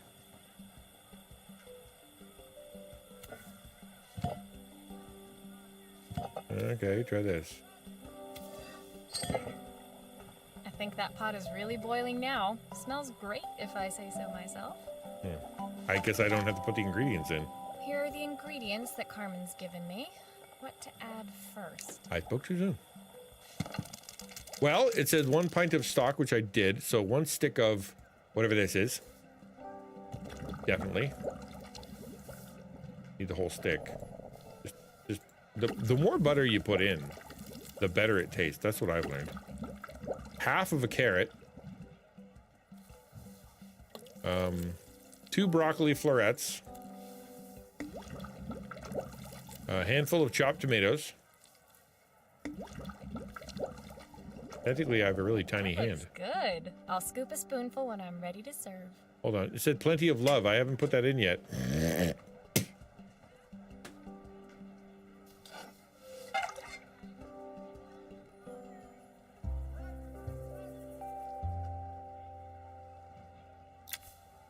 My part done, Carmen took over and added the finishing touches. It was just in time, and a moment later, Joseph arrived with Izzy in tow.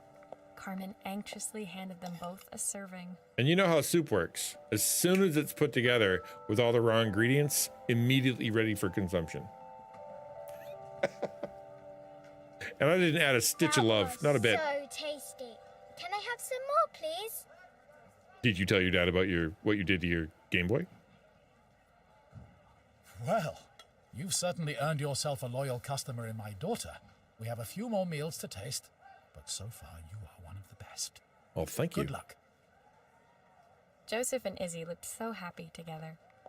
Maybe the festival was doing them some good after all. A little bit of food, a little bit of fresh air, a little bit of sunshine. Yeah, good for you. Carmen, on the other hand, seemed annoyed. But why, when it had all gone so well? I wish Helena was here to see this. She's so convinced I'll never succeed at anything. You haven't succeeded yet, so calm down. She wants what's best for you. She's just not very tactful about it. Yes, I know. Even when I was a kid, she pushed me when no one else did. I just wish she hadn't lied to me. But then, I've asked so much of her over the years. I never stopped to think how much she actually had to give. Well, that's the thing, right? If it's like your only relationship is to give money, and that's how the love is held together, is one is dependent on the other, you know, and then the one who's being depended on isn't able to be anymore, then there's nothing left to kind of tie you together. And so the shame and the fear is going to override any of the relationship stuff. It's not healthy.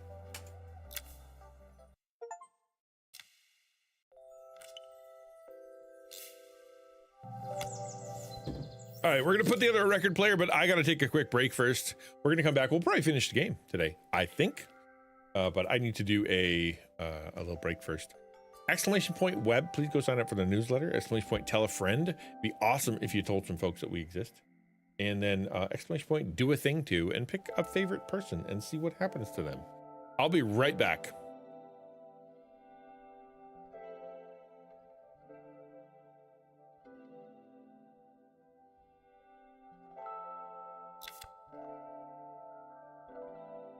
All right. We'll turn on the music.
Hello.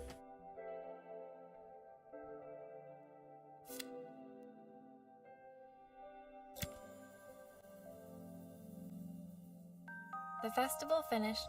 I only had one day left before I had to catch my train and leave Bella Riva behind.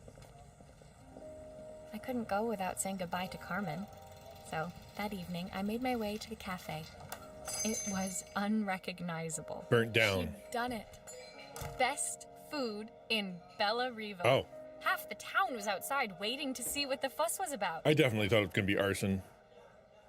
because they, needed the insurance money and stuff. That's another way to go, is successful business. But you write your story how you want to.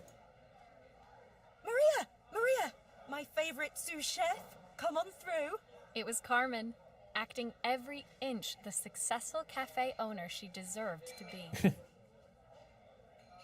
Even Helena was there, serving the coffees. This was the last place I expected to see her after yesterday's drama. Well, she's broke now. She's a waitress working for her sister. How the mighty have fallen. Carmen led me through to a balcony upstairs, where she brought out an old record player. I found out where Helena was on the day of the festival. She was selling her camera to clear the cafe's debts. But then she didn't have much left for herself. Holy Dinah! I've asked her to come and stay with me for a while. We have a lot of catching up to do. That was an expensive camera. I wanted to give her this to cheer her up. We listened to it all the time when we were kids. Do you think it has one last tune in it? That's not how those work, but okay.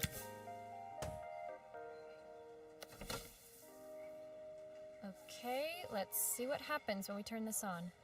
Oh, wait, what? I already flipped it upside down, though. The speaker isn't connected properly. I should check the wiring. The speaker isn't connected properly. I know, I had to turn it off. Check the wiring.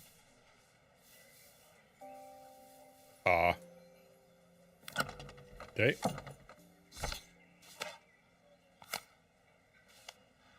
Got parts, all the pieces. Here's the problem. This wiring isn't connected properly. There's your problem. See, the issue is he's got your wires in the wrong spot, you know what I'm saying? Audio? Audio? Oh, wait a sec. I see. I If do turn the electrical volume up, work. I should be able to hear it now. Me smart. But what about the fast forward button? What's it supposed to connect to? And how's there a fast forward button on a record? It's supposed to be speed. Okay, hold on.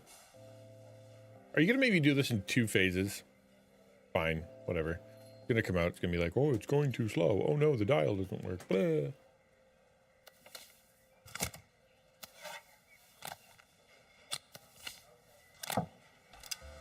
The speaker isn't connected It properly. is so. I should check the wiring. Excuse me? The speaker isn't connected properly. I should check the wiring. I did check the wiring. Oh! That probably has something to do with it.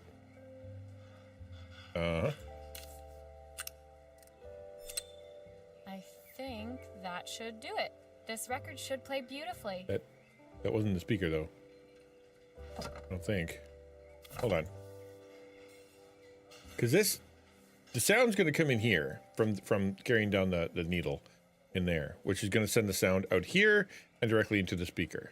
This here, I guess that's the vibrator gizmo. I don't know what that's a resistor of some kind or something, right? Let me take that out. Oh, I should not do that.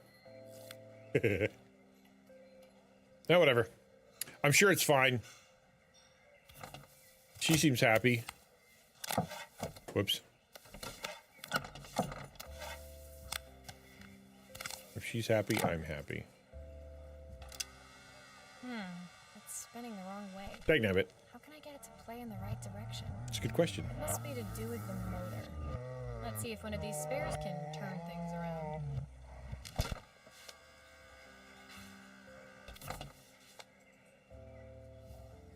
Yeah, it's making me do things in a certain order, which is fine. I don't mind. Fine.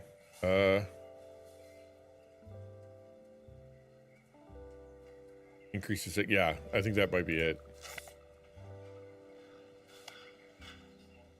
Let's go. Whoop, whoop, whoop, beep, beep, boop. What are you? 78B 715 or the 7WO? I don't know.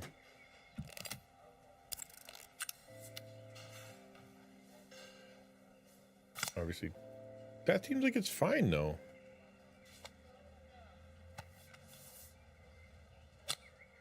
7L5.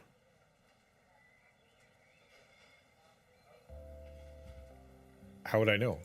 Do I just like trial and error? All right. Well.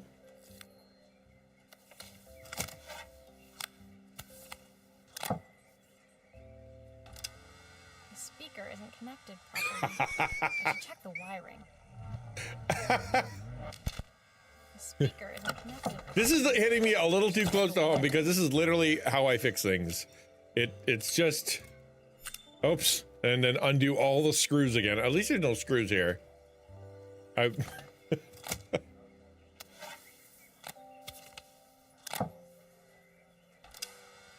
motor doesn't seem to work. Maybe I'll have better luck with a different Called one. it.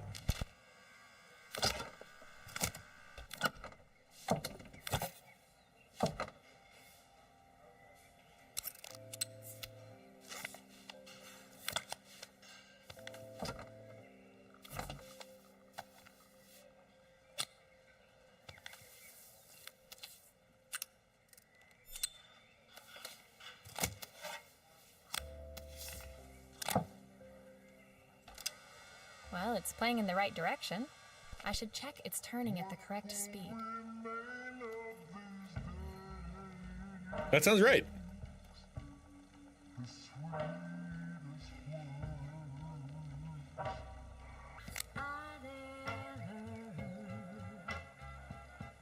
Yeah, it's true, but like, you should know what the speed of that gear is by looking at the model number.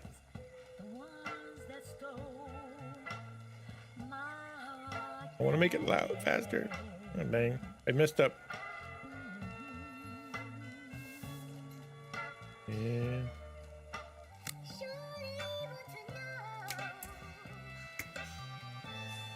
I improved it considerably.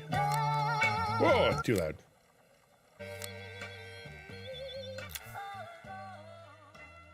The record player's crackling tune must have caught Helena's ear, as she appeared a few moments later. Is that my old record player? Nope. I can't believe you've kept Mine it. now. She sold it to me. You should talk to your sister about this. She said, I don't even care what my sister thinks. You can have this. Leaning over the music, they looked just like the young sisters the slide projector had preserved all these years. Inseparable, once again. Well, okay. Carmen told me about your camera. That was a really generous thing to do. I loved that camera, but I love my sister. Yeah, right? more. Now it's her time to be the person she wants to be. And you're going to be her waitress. That's good. I'm going to stay here with her for a while. Make up for lost time. I mean, it never did say what she did. Like, she looks like business lady, because, I don't know, glasses, collar. But, like, maybe she just isn't that. Like, maybe she may only be qualified to waitress. Carmen and Helena's relationship wasn't suddenly going to be perfect. But you said... They were both prepared to try. And to think, it had all started because of a call Carmen made about some seasoning tips. I guess in the end, maybe it wasn't so hard to just pick up the phone and dial. I hadn't spoken to my own parents in a year. I wanted to hear their voices more than anything. But the silence between us was so cavernous. That's a lot of silence. I didn't know how I'd ever find the words to bridge it. How about, hi, it's Maria.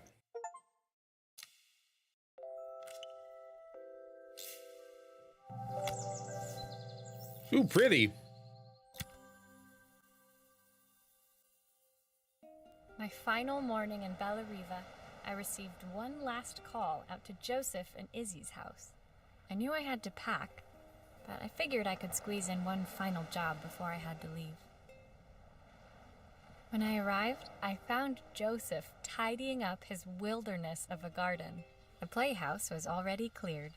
Inside, I could see Izzy happily testing out her screw-driving skills on the back of her cassette deck. My parents stopped buying me stuff because I kept taking it apart. You've made quite the impression. Izzy, tells me she's going to be a repairwoman like Maria. I'm sure she could be anything she wanted if she put her mind to it. She could. She's a brilliant child. Spending the day with her at the festival, I haven't had so much fun in ages. Just gotta work on that I wanted rage. to give her something before she starts to forget. Gotta work on that fiery temper. Inside, the house was transformed, flooded with light and the sounds of the garden. It felt alive again. What? This would be my last repair in Bellariva, but it felt like it was the house that had really been restored. That's just a distinct vibe change because of a watch in a video game. It's a music box. Oh, and a It statue. used to play beautifully, but now when I wind it up, nothing happens.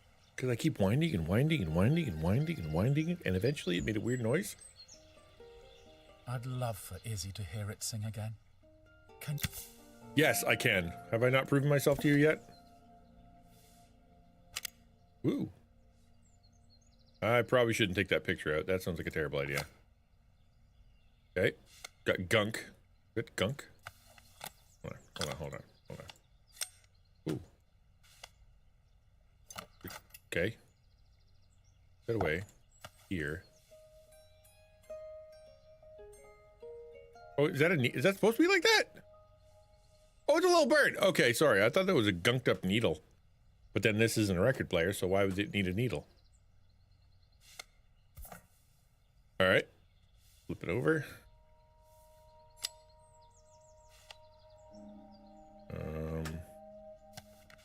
Screwdriver. Zoom.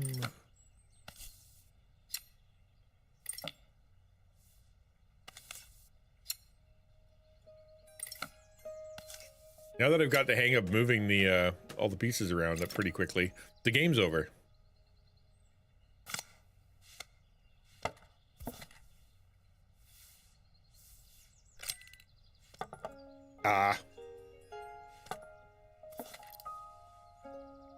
This mechanism is completely broken. Which I'll need to mechanism? take it all apart before I can fix it. You carry around a song with you. Well, isn't that cool?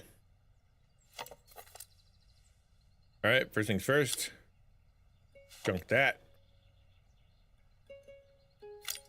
Junk that.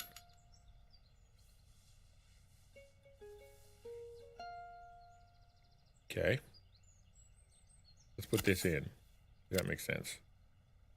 And then we'll put this here. That makes sense. And then the big one here. And a little one here. I think.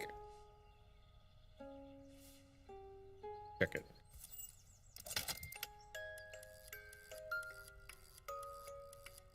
Nailed it. Yeah, last stream. Last stream on this PC. They will never again on this PC.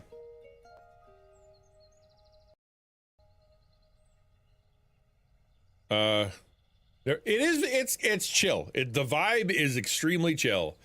It's a very, very nice game for a Monday. It was a good machine, right? Yeah. Well, it held in for 14 some years, man. I can't complain too loudly because it held in like a champ.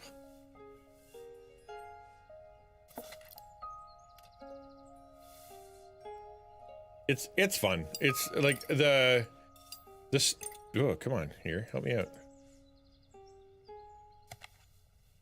The story is fun. Like, it's held together with an actual narrative, which I was a little worried that it wouldn't have a story to it, but it's mostly a story. It's a storybook with the occasional activity.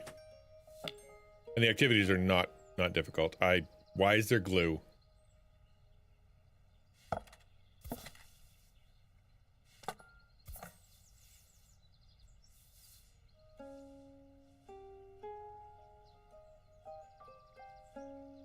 Okay.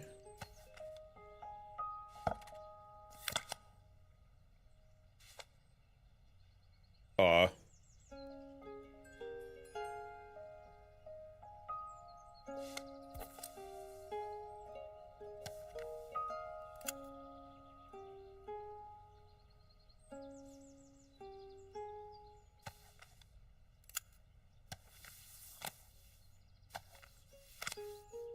Did that work? Did I do it? Why is there glue?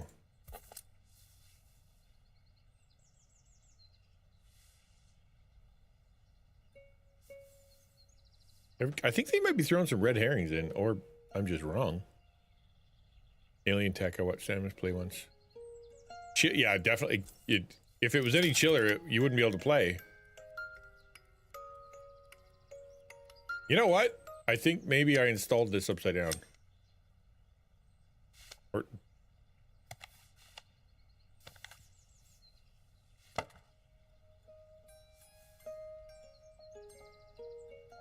Heh.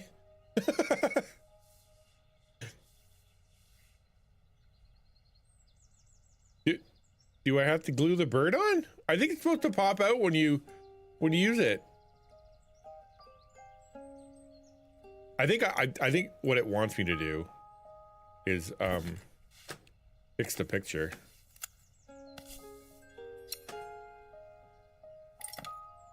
But I feel like I shouldn't. You know what I mean? Like it's just a bad idea.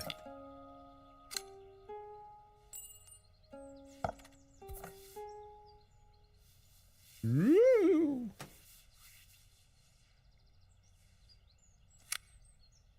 Okay. Maria, could you add this family picture of us? Told ya. Now I'm home. Rock and roll, man. Aw.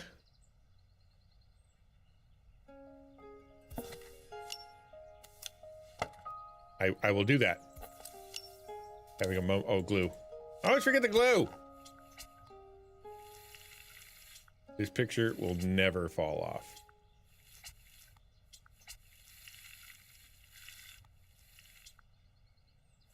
Perfect.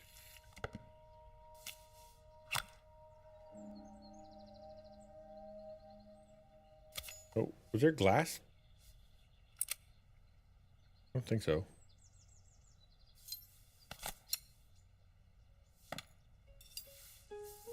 How's donut today? Hope you're well, man.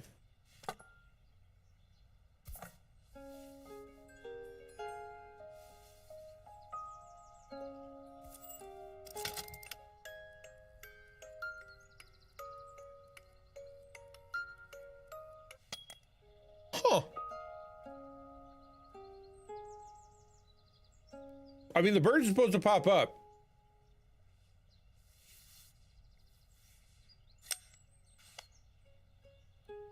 What am I missing? Why are you unhappy?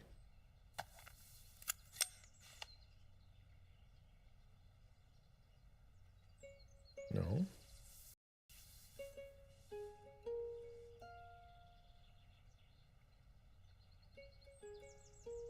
Here.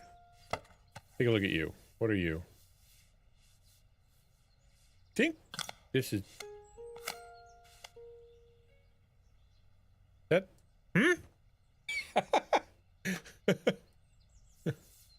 You go on this side. Oh, no, it flips it over. Like, that's how it wants it.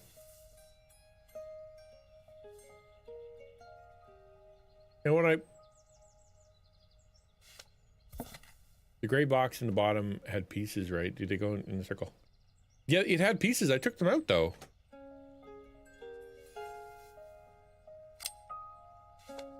And then it had the bird, like the little dove in it.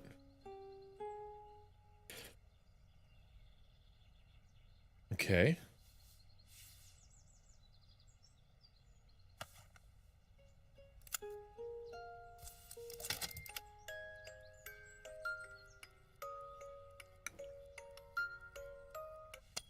It is, well, it's very simple. I mean, yeah, it's Jones's job, right? The do your job. A few parts missing. Are there? The drawer obviously is a piece. Are you happy now?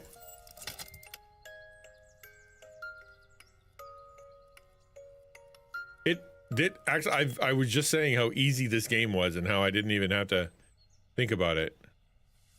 I think we're gonna have to take it apart. Okay, well, let's see what's what.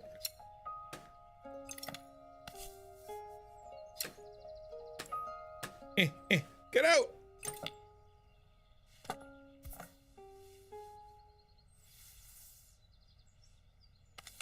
Okay. Imagine putting down the screwdriver in between every single screw. It's like when they tell you to eat, you know, mindfully, and you're supposed to put your fork down between every bite. Looks like something is still missing. I agree with you. But like, what?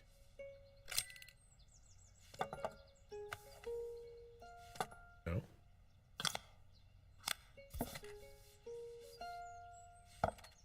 Let's...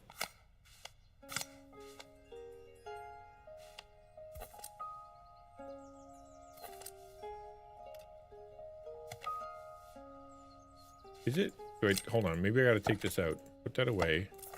Put it over there. Okay. Bird. Bird. What the heck?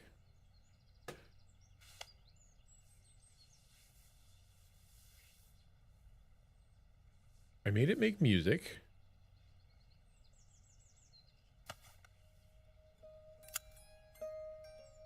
And then the bird. It's upside down. Why? These ones are tricky.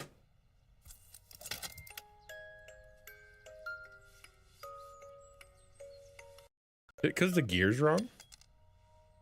I got the gears wrong. That's why. Aha. That is also wrong. Now we're talking. Okay.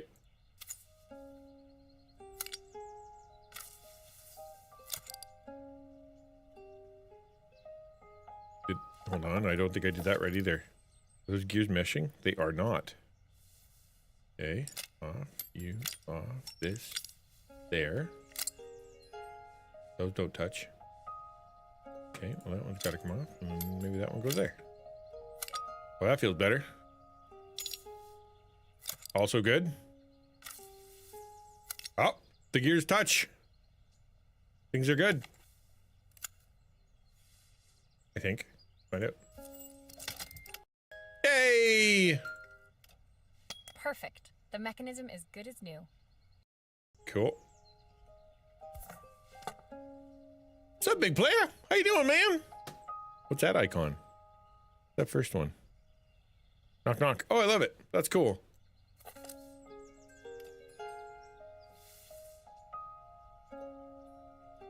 That took entirely too long. I didn't realize I'd gotten the gears wrong. That seems like a really important detail. It might be the only detail. What is a music box if not a collection of gears?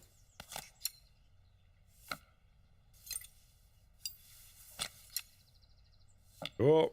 Be over. Put in the drawer. And then there. I think Did that's it. everything back Yay! together again. I should play it to make sure. Sing this song to Izzy each night before bed, but I always work too late to join them. Dads. Will you dream a dream for me? I sit by your side. It's okay. We have an app for that now. Hold you so tight. Put on a CD and go I've missed watch so TV. much already. I want to be the father my wife wanted me to be. I've ended up so much like my own. Isn't that nice? Yeah, it's a nice little story. Working all the time. Izzy needs me more than that. Especially now it's just the two of us. That does make sense, Playa. It really does. I don't have a knock knock thing. I just gotta kick in the door like the Kool-Aid man and just, hi, I'm here now. My daughter comes first. Well, until she gets bored of her stuffy old dad anyway. I'll never ever get bored of you, Dad. Izzy came running into the room where Joseph scooped her up and onto his shoulders. She gazed at the music box, her eyes shining. I'd never seen her look so happy. Thank you, Maria, for everything. The things you fixed for me. I'm so glad to have them back. Joseph was a good father, and I could tell he was determined to be an even better one. When it came down to it, that was all any of us wanted. A second chance to make something right. My time in Bellariva was almost over, but before I left, I knew there was something of my own I needed to fix. Her relationship with her parents. Not enough glue in the world. Oh, I'm packing. I'm repacking. Do I have to remember from the beginning of the game? I hope not, because I won't remember. My time in Bellariva was almost at an end. Another chapter finished in a story whose ending I hadn't felt ready to write. The people I'd met, the items I'd restored, they'd taught me so much about what was really important. Pulling out my suitcase from beneath the bed, I remembered the day I stole it from my parents' shop. The day I left.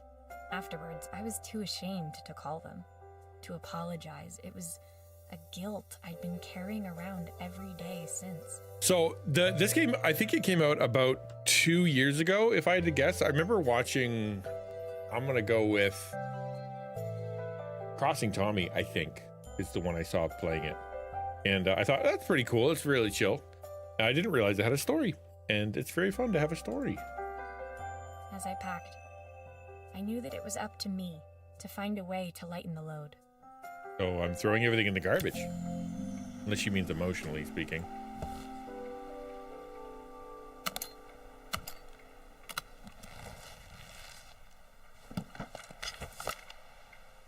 History of watches. Do I have... Okay. Joseph's idea of light reading for the train. It does look thorough. Right. Helena gave me these designer shirts. Not sure I'll pull them off as well as she does. Is it? I didn't know. That's cool. I'm gonna go slower. That didn't work at all.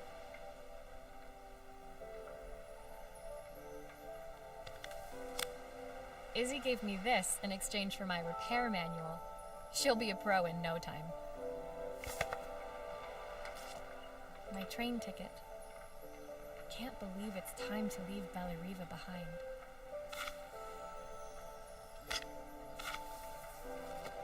My parents would love Bellariva. Maybe I can convince them to make the trip.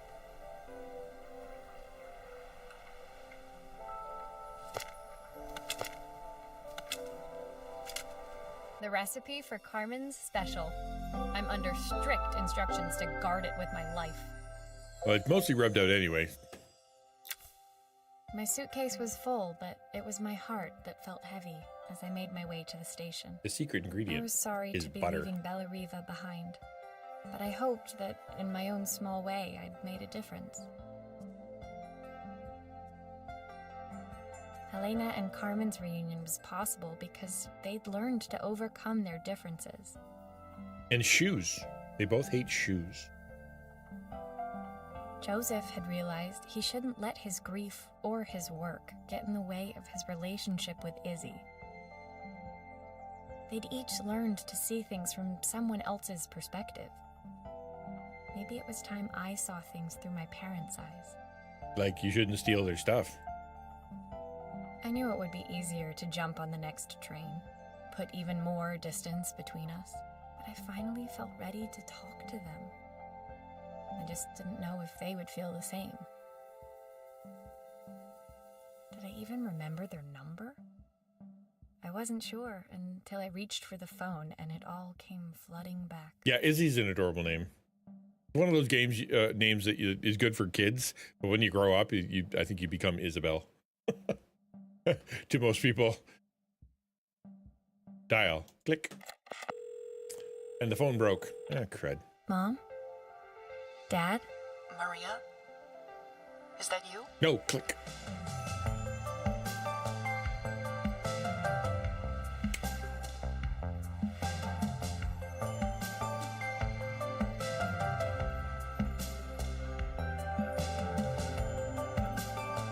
Rebecca Lachance. Sissy Jones, that's a good name.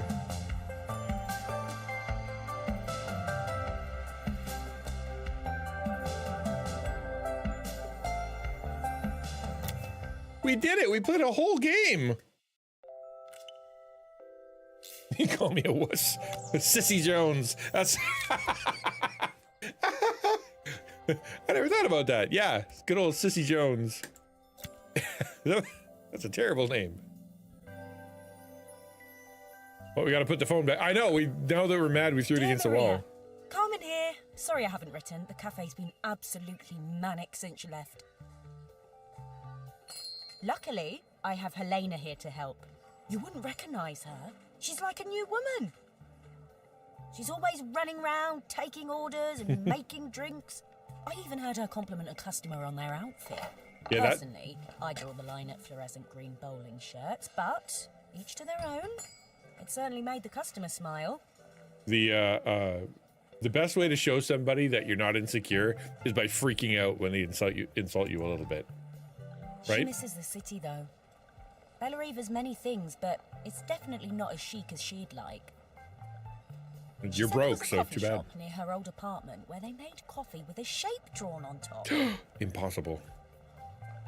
It got me thinking, I'm an award-winning chef. I can figure out how to put a leaf on a cappuccino. You called it cafe. Cosmopolitan coffee might be just what Helena needs. Isn't it she works at a cafe. Am I crazy? That is a cafe, right? It's... Of course, ordering a new coffee machine was the easy part. I wish you could have seen the mess I got into trying to put the thing together. I have been I've been making coffees like crazy, you know, kind of foam milk and getting the frother and trying to find the perfect like system to make froth milk without having to buy like an $80 milk frother. Just a thing. And I'm pretty good at it now. You know, you put it and you put the knife there. But when it comes to like trying to make the tulip shape, that's not easy, man. That takes a little bit of doing. So I broke down and I bought stencils. So they're the size of a coffee cup, and you put them on top, and it's got like a little cutout of a shape of, you know, I got a bunch of shapes, and you just sprinkle some stuff on top. The problem is, I didn't realize when I bought them, is that if you have space between like the foam and the stencil, it just kind of spreads out, and then you don't get to see the shape. It has to be like right close, but if it's touching, then when you lift it, you kind of take the foam with you because it's stuck to the stencil. It's a very exacting thing, this coffee. Oh, wow. Okay.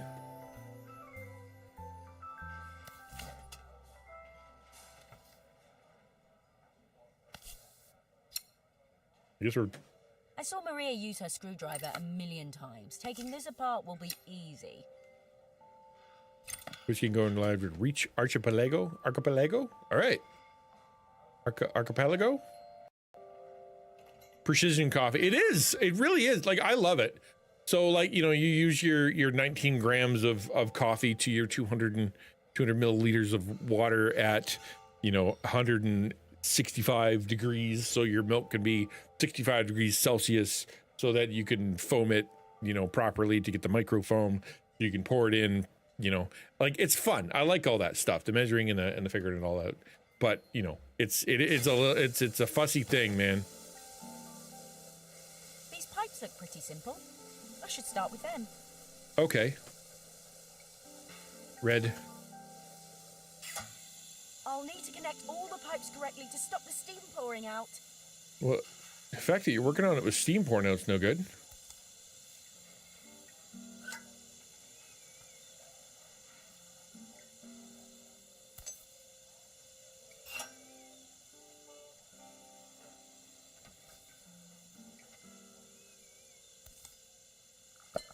Hold on. I gotta. Yeah, I'm waiting for it to explode. Like, this is a terrible idea. What? Flip properly right side up, please. Yeah, I'll take it. This probably goes upside down this way. And this probably goes down. Probably. Nope, I'm wrong.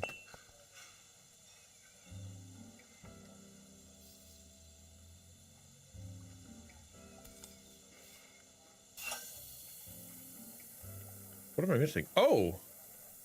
There's a whole little, like, thingy here. Cool. And that goes there. And then this presumably goes there. Finally. First try. More steam. This is an espresso maker. I want one. I want one so bad. I freaking love espresso. Actually, that's not totally true. I like espresso coffees, like that you make espresso and then you add a bunch of stuff to it. The actual straight up espresso, not my favorite thing. But all the exactness and the pulling and the twisting and the all that stuff, I love it. I love all that. That's the one for you. You sounds like you got some energy, man. Good for you.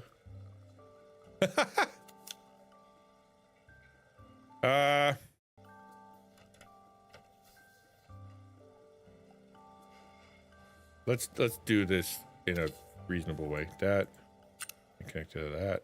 So put you on the other side is power to 1.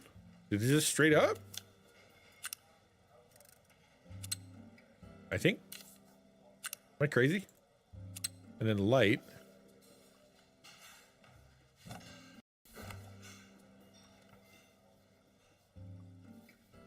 So that goes down. Yeah, and then left. It crosses, and it's the front one. Okay. So light. Should have known that they crossed. Why wouldn't they? And coffee.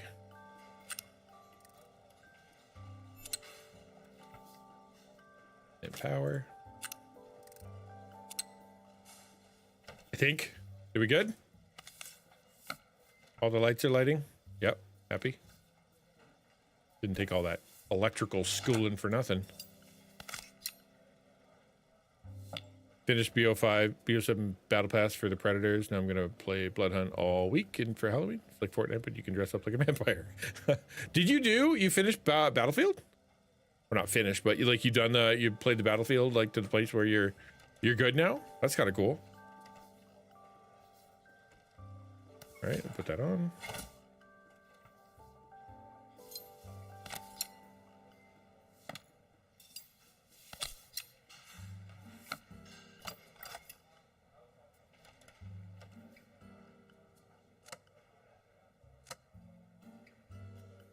What's your problem? It doesn't seem to work unless the circuit lights are all green. Why didn't you tell me that before I put the lid on then?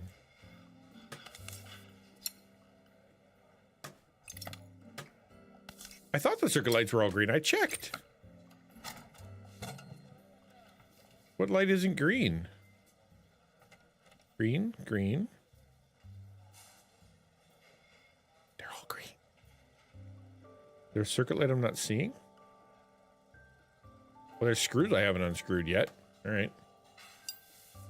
I guess we can try unscrewing those and see what happens.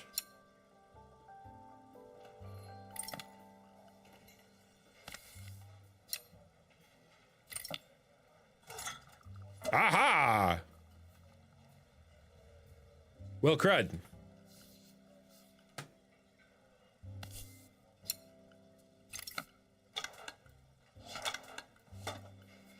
All right, so 1 is zap, 2 is yell.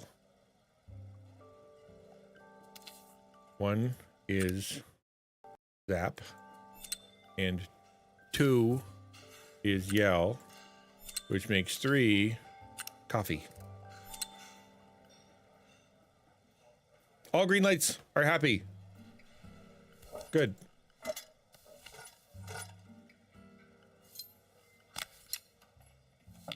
Finish season pass to get the predator skins so you can use in Warzone. Yeah, that's cool. I keep clicking on it. It's it is not good. I'm like, I want to hover, but it doesn't do anything. That's apparently the menu. Lame.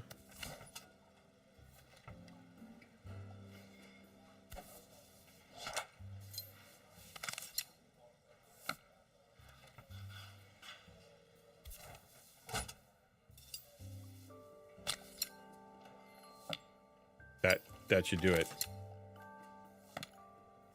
Ta-da! I think that's everything. Better test the buttons, just to make sure. Well, do you have any coffee to put in the front? Because otherwise that's going to be weird. It's going to come shooting out a bunch of water all over the place at really high temperatures. Do the right color? Is it? Oh, water. Steam. That's the ingredients. All done. Piece of cake. Time to make my first coffee, I think. Okay, dude, I've watched so many videos on how to make espresso. It is so complicated if you're trying to do it right. Like there are a million different machines you can get. Like there's one that you just put it on top of the little arm here, and then you spin it, and it evens out the grounds and puts like little air in it and stuff. Like it's so fiddly.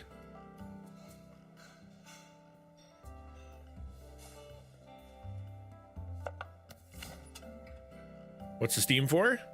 So what you do, this is the coffee, right? So it goes on there, and it pushes out really at high pressure, like 16, something like that, 14, 16 psi or something, and it pushes it through, or bars, 16 bars, and it pushes it through really high pressure, so you get really condensed coffee. Then you take the milk on the side, and you put it on there, and it steams the milk, which creates foam and bubbles and whatnot. And then you can you mix those two together and you can make stuff, which is when you know that tulip shape, that's what that is. You got the coffee dark, you pour in the milk, which goes kind of to the bottom, and on the top, when you've got the little micro bubbles, you go boop boop boop, like you kind of tip it back and forth a little bit, and it kind of makes little waves to make it look like a flower. Latte art. Did it with dude, I'd put my accent on there.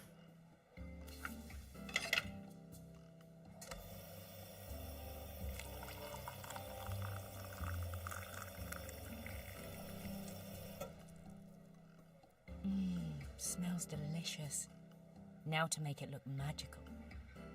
You're trying to make me do latte art. This is not going to go well.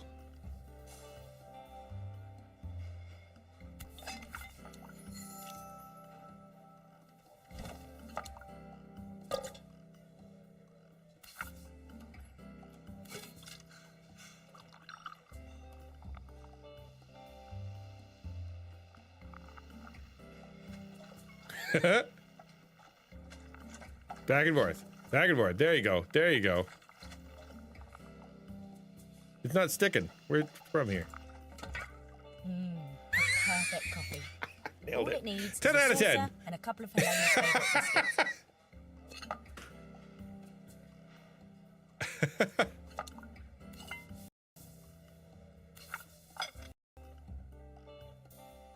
I love it. The little fiddly bit stuff is one of my favorite things about making coffee. Just so many different things to learn. It's like there's a short I saw about how men have hobbies, and it becomes your entire kind of universe for a bit, and it's like you never want to see it again.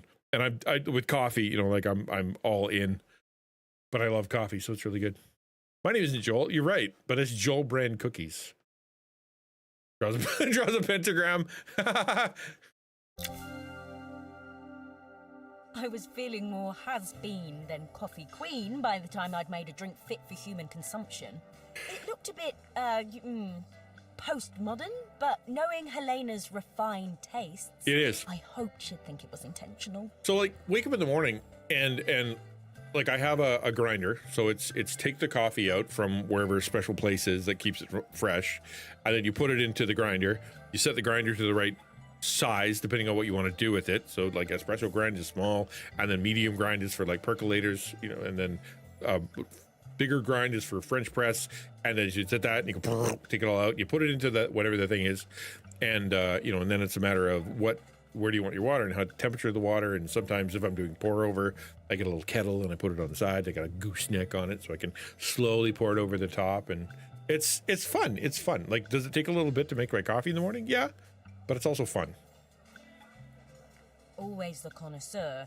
She didn't even bother to look at it at first. She was so busy wafting it under her nose. Steamed up her glasses, of course. No. How was she going to see my work of art through an eye full of fog? So when I first started, I kid you not, it was Keurig, and and then I'd go over and I'd start messing with the coffee so I could have a coffee while making my coffee. So, but now I just go straight to the good stuff because Keurig tastes When she blah. finally spotted it, though, she was totally impressed. I'll admit, she spent several minutes trying to figure out exactly what it was I'd drawn. She decided it was probably a horse. Well, what she doesn't know won't hurt her. She was impressed enough to ask for another one. I guess I'll need to get some practice in. The whole thing was such hard work, Maria. I never realised how difficult it was, all that mechanical stuff. I have Eggo waffle flavored coffee. So it's chocolate chip Eggo waffles or blueberry Eggo waffle flavored coffee. That's where I'm at in my Keurig journey. Much I have to thank you for, so I wanted to say that now. Better latte than never. Hoping you're well. Your friend, Carmen. Are we done yet? Are we done yet? Are we done yet? We're done. Hooray! Are you sure? Yeah, what else? You got anything else for me? Then I better quit. Oh, wow. Okay. Just, you're done. Get lost. That's the game. Can't leave the artificial flavors. I have a mild allergic reaction to most of them. Oh, really? Doesn't taste like anything? Well, yeah, then you're not missing out. You just, boom. Yeah, I'm out. But that's where you get into the really fancy coffee, because then you can really tell the difference between the good, the different, how it's made and the different types. Because it really does. Like a pour over tastes very different than, say, a French press, which tastes different than an espresso. They really do taste different. All right, where is my man Quiz? There he is. Thanks for being here, dudes. Tomorrow is Taco Tuesday. I'm gonna do a little presentation for you called in their room. I can't remember what I called it, but it's gonna be something. So that's gonna be doing tomorrow, and then we're gonna jump into probably I don't know, Minecraft maybe. I need to get into Minecraft and start building my castle, my princess castle, for the top of my very pink area. I'm secure in my manhood. I can do all pink stuff. Why not? All right, dudes. Talk to you later.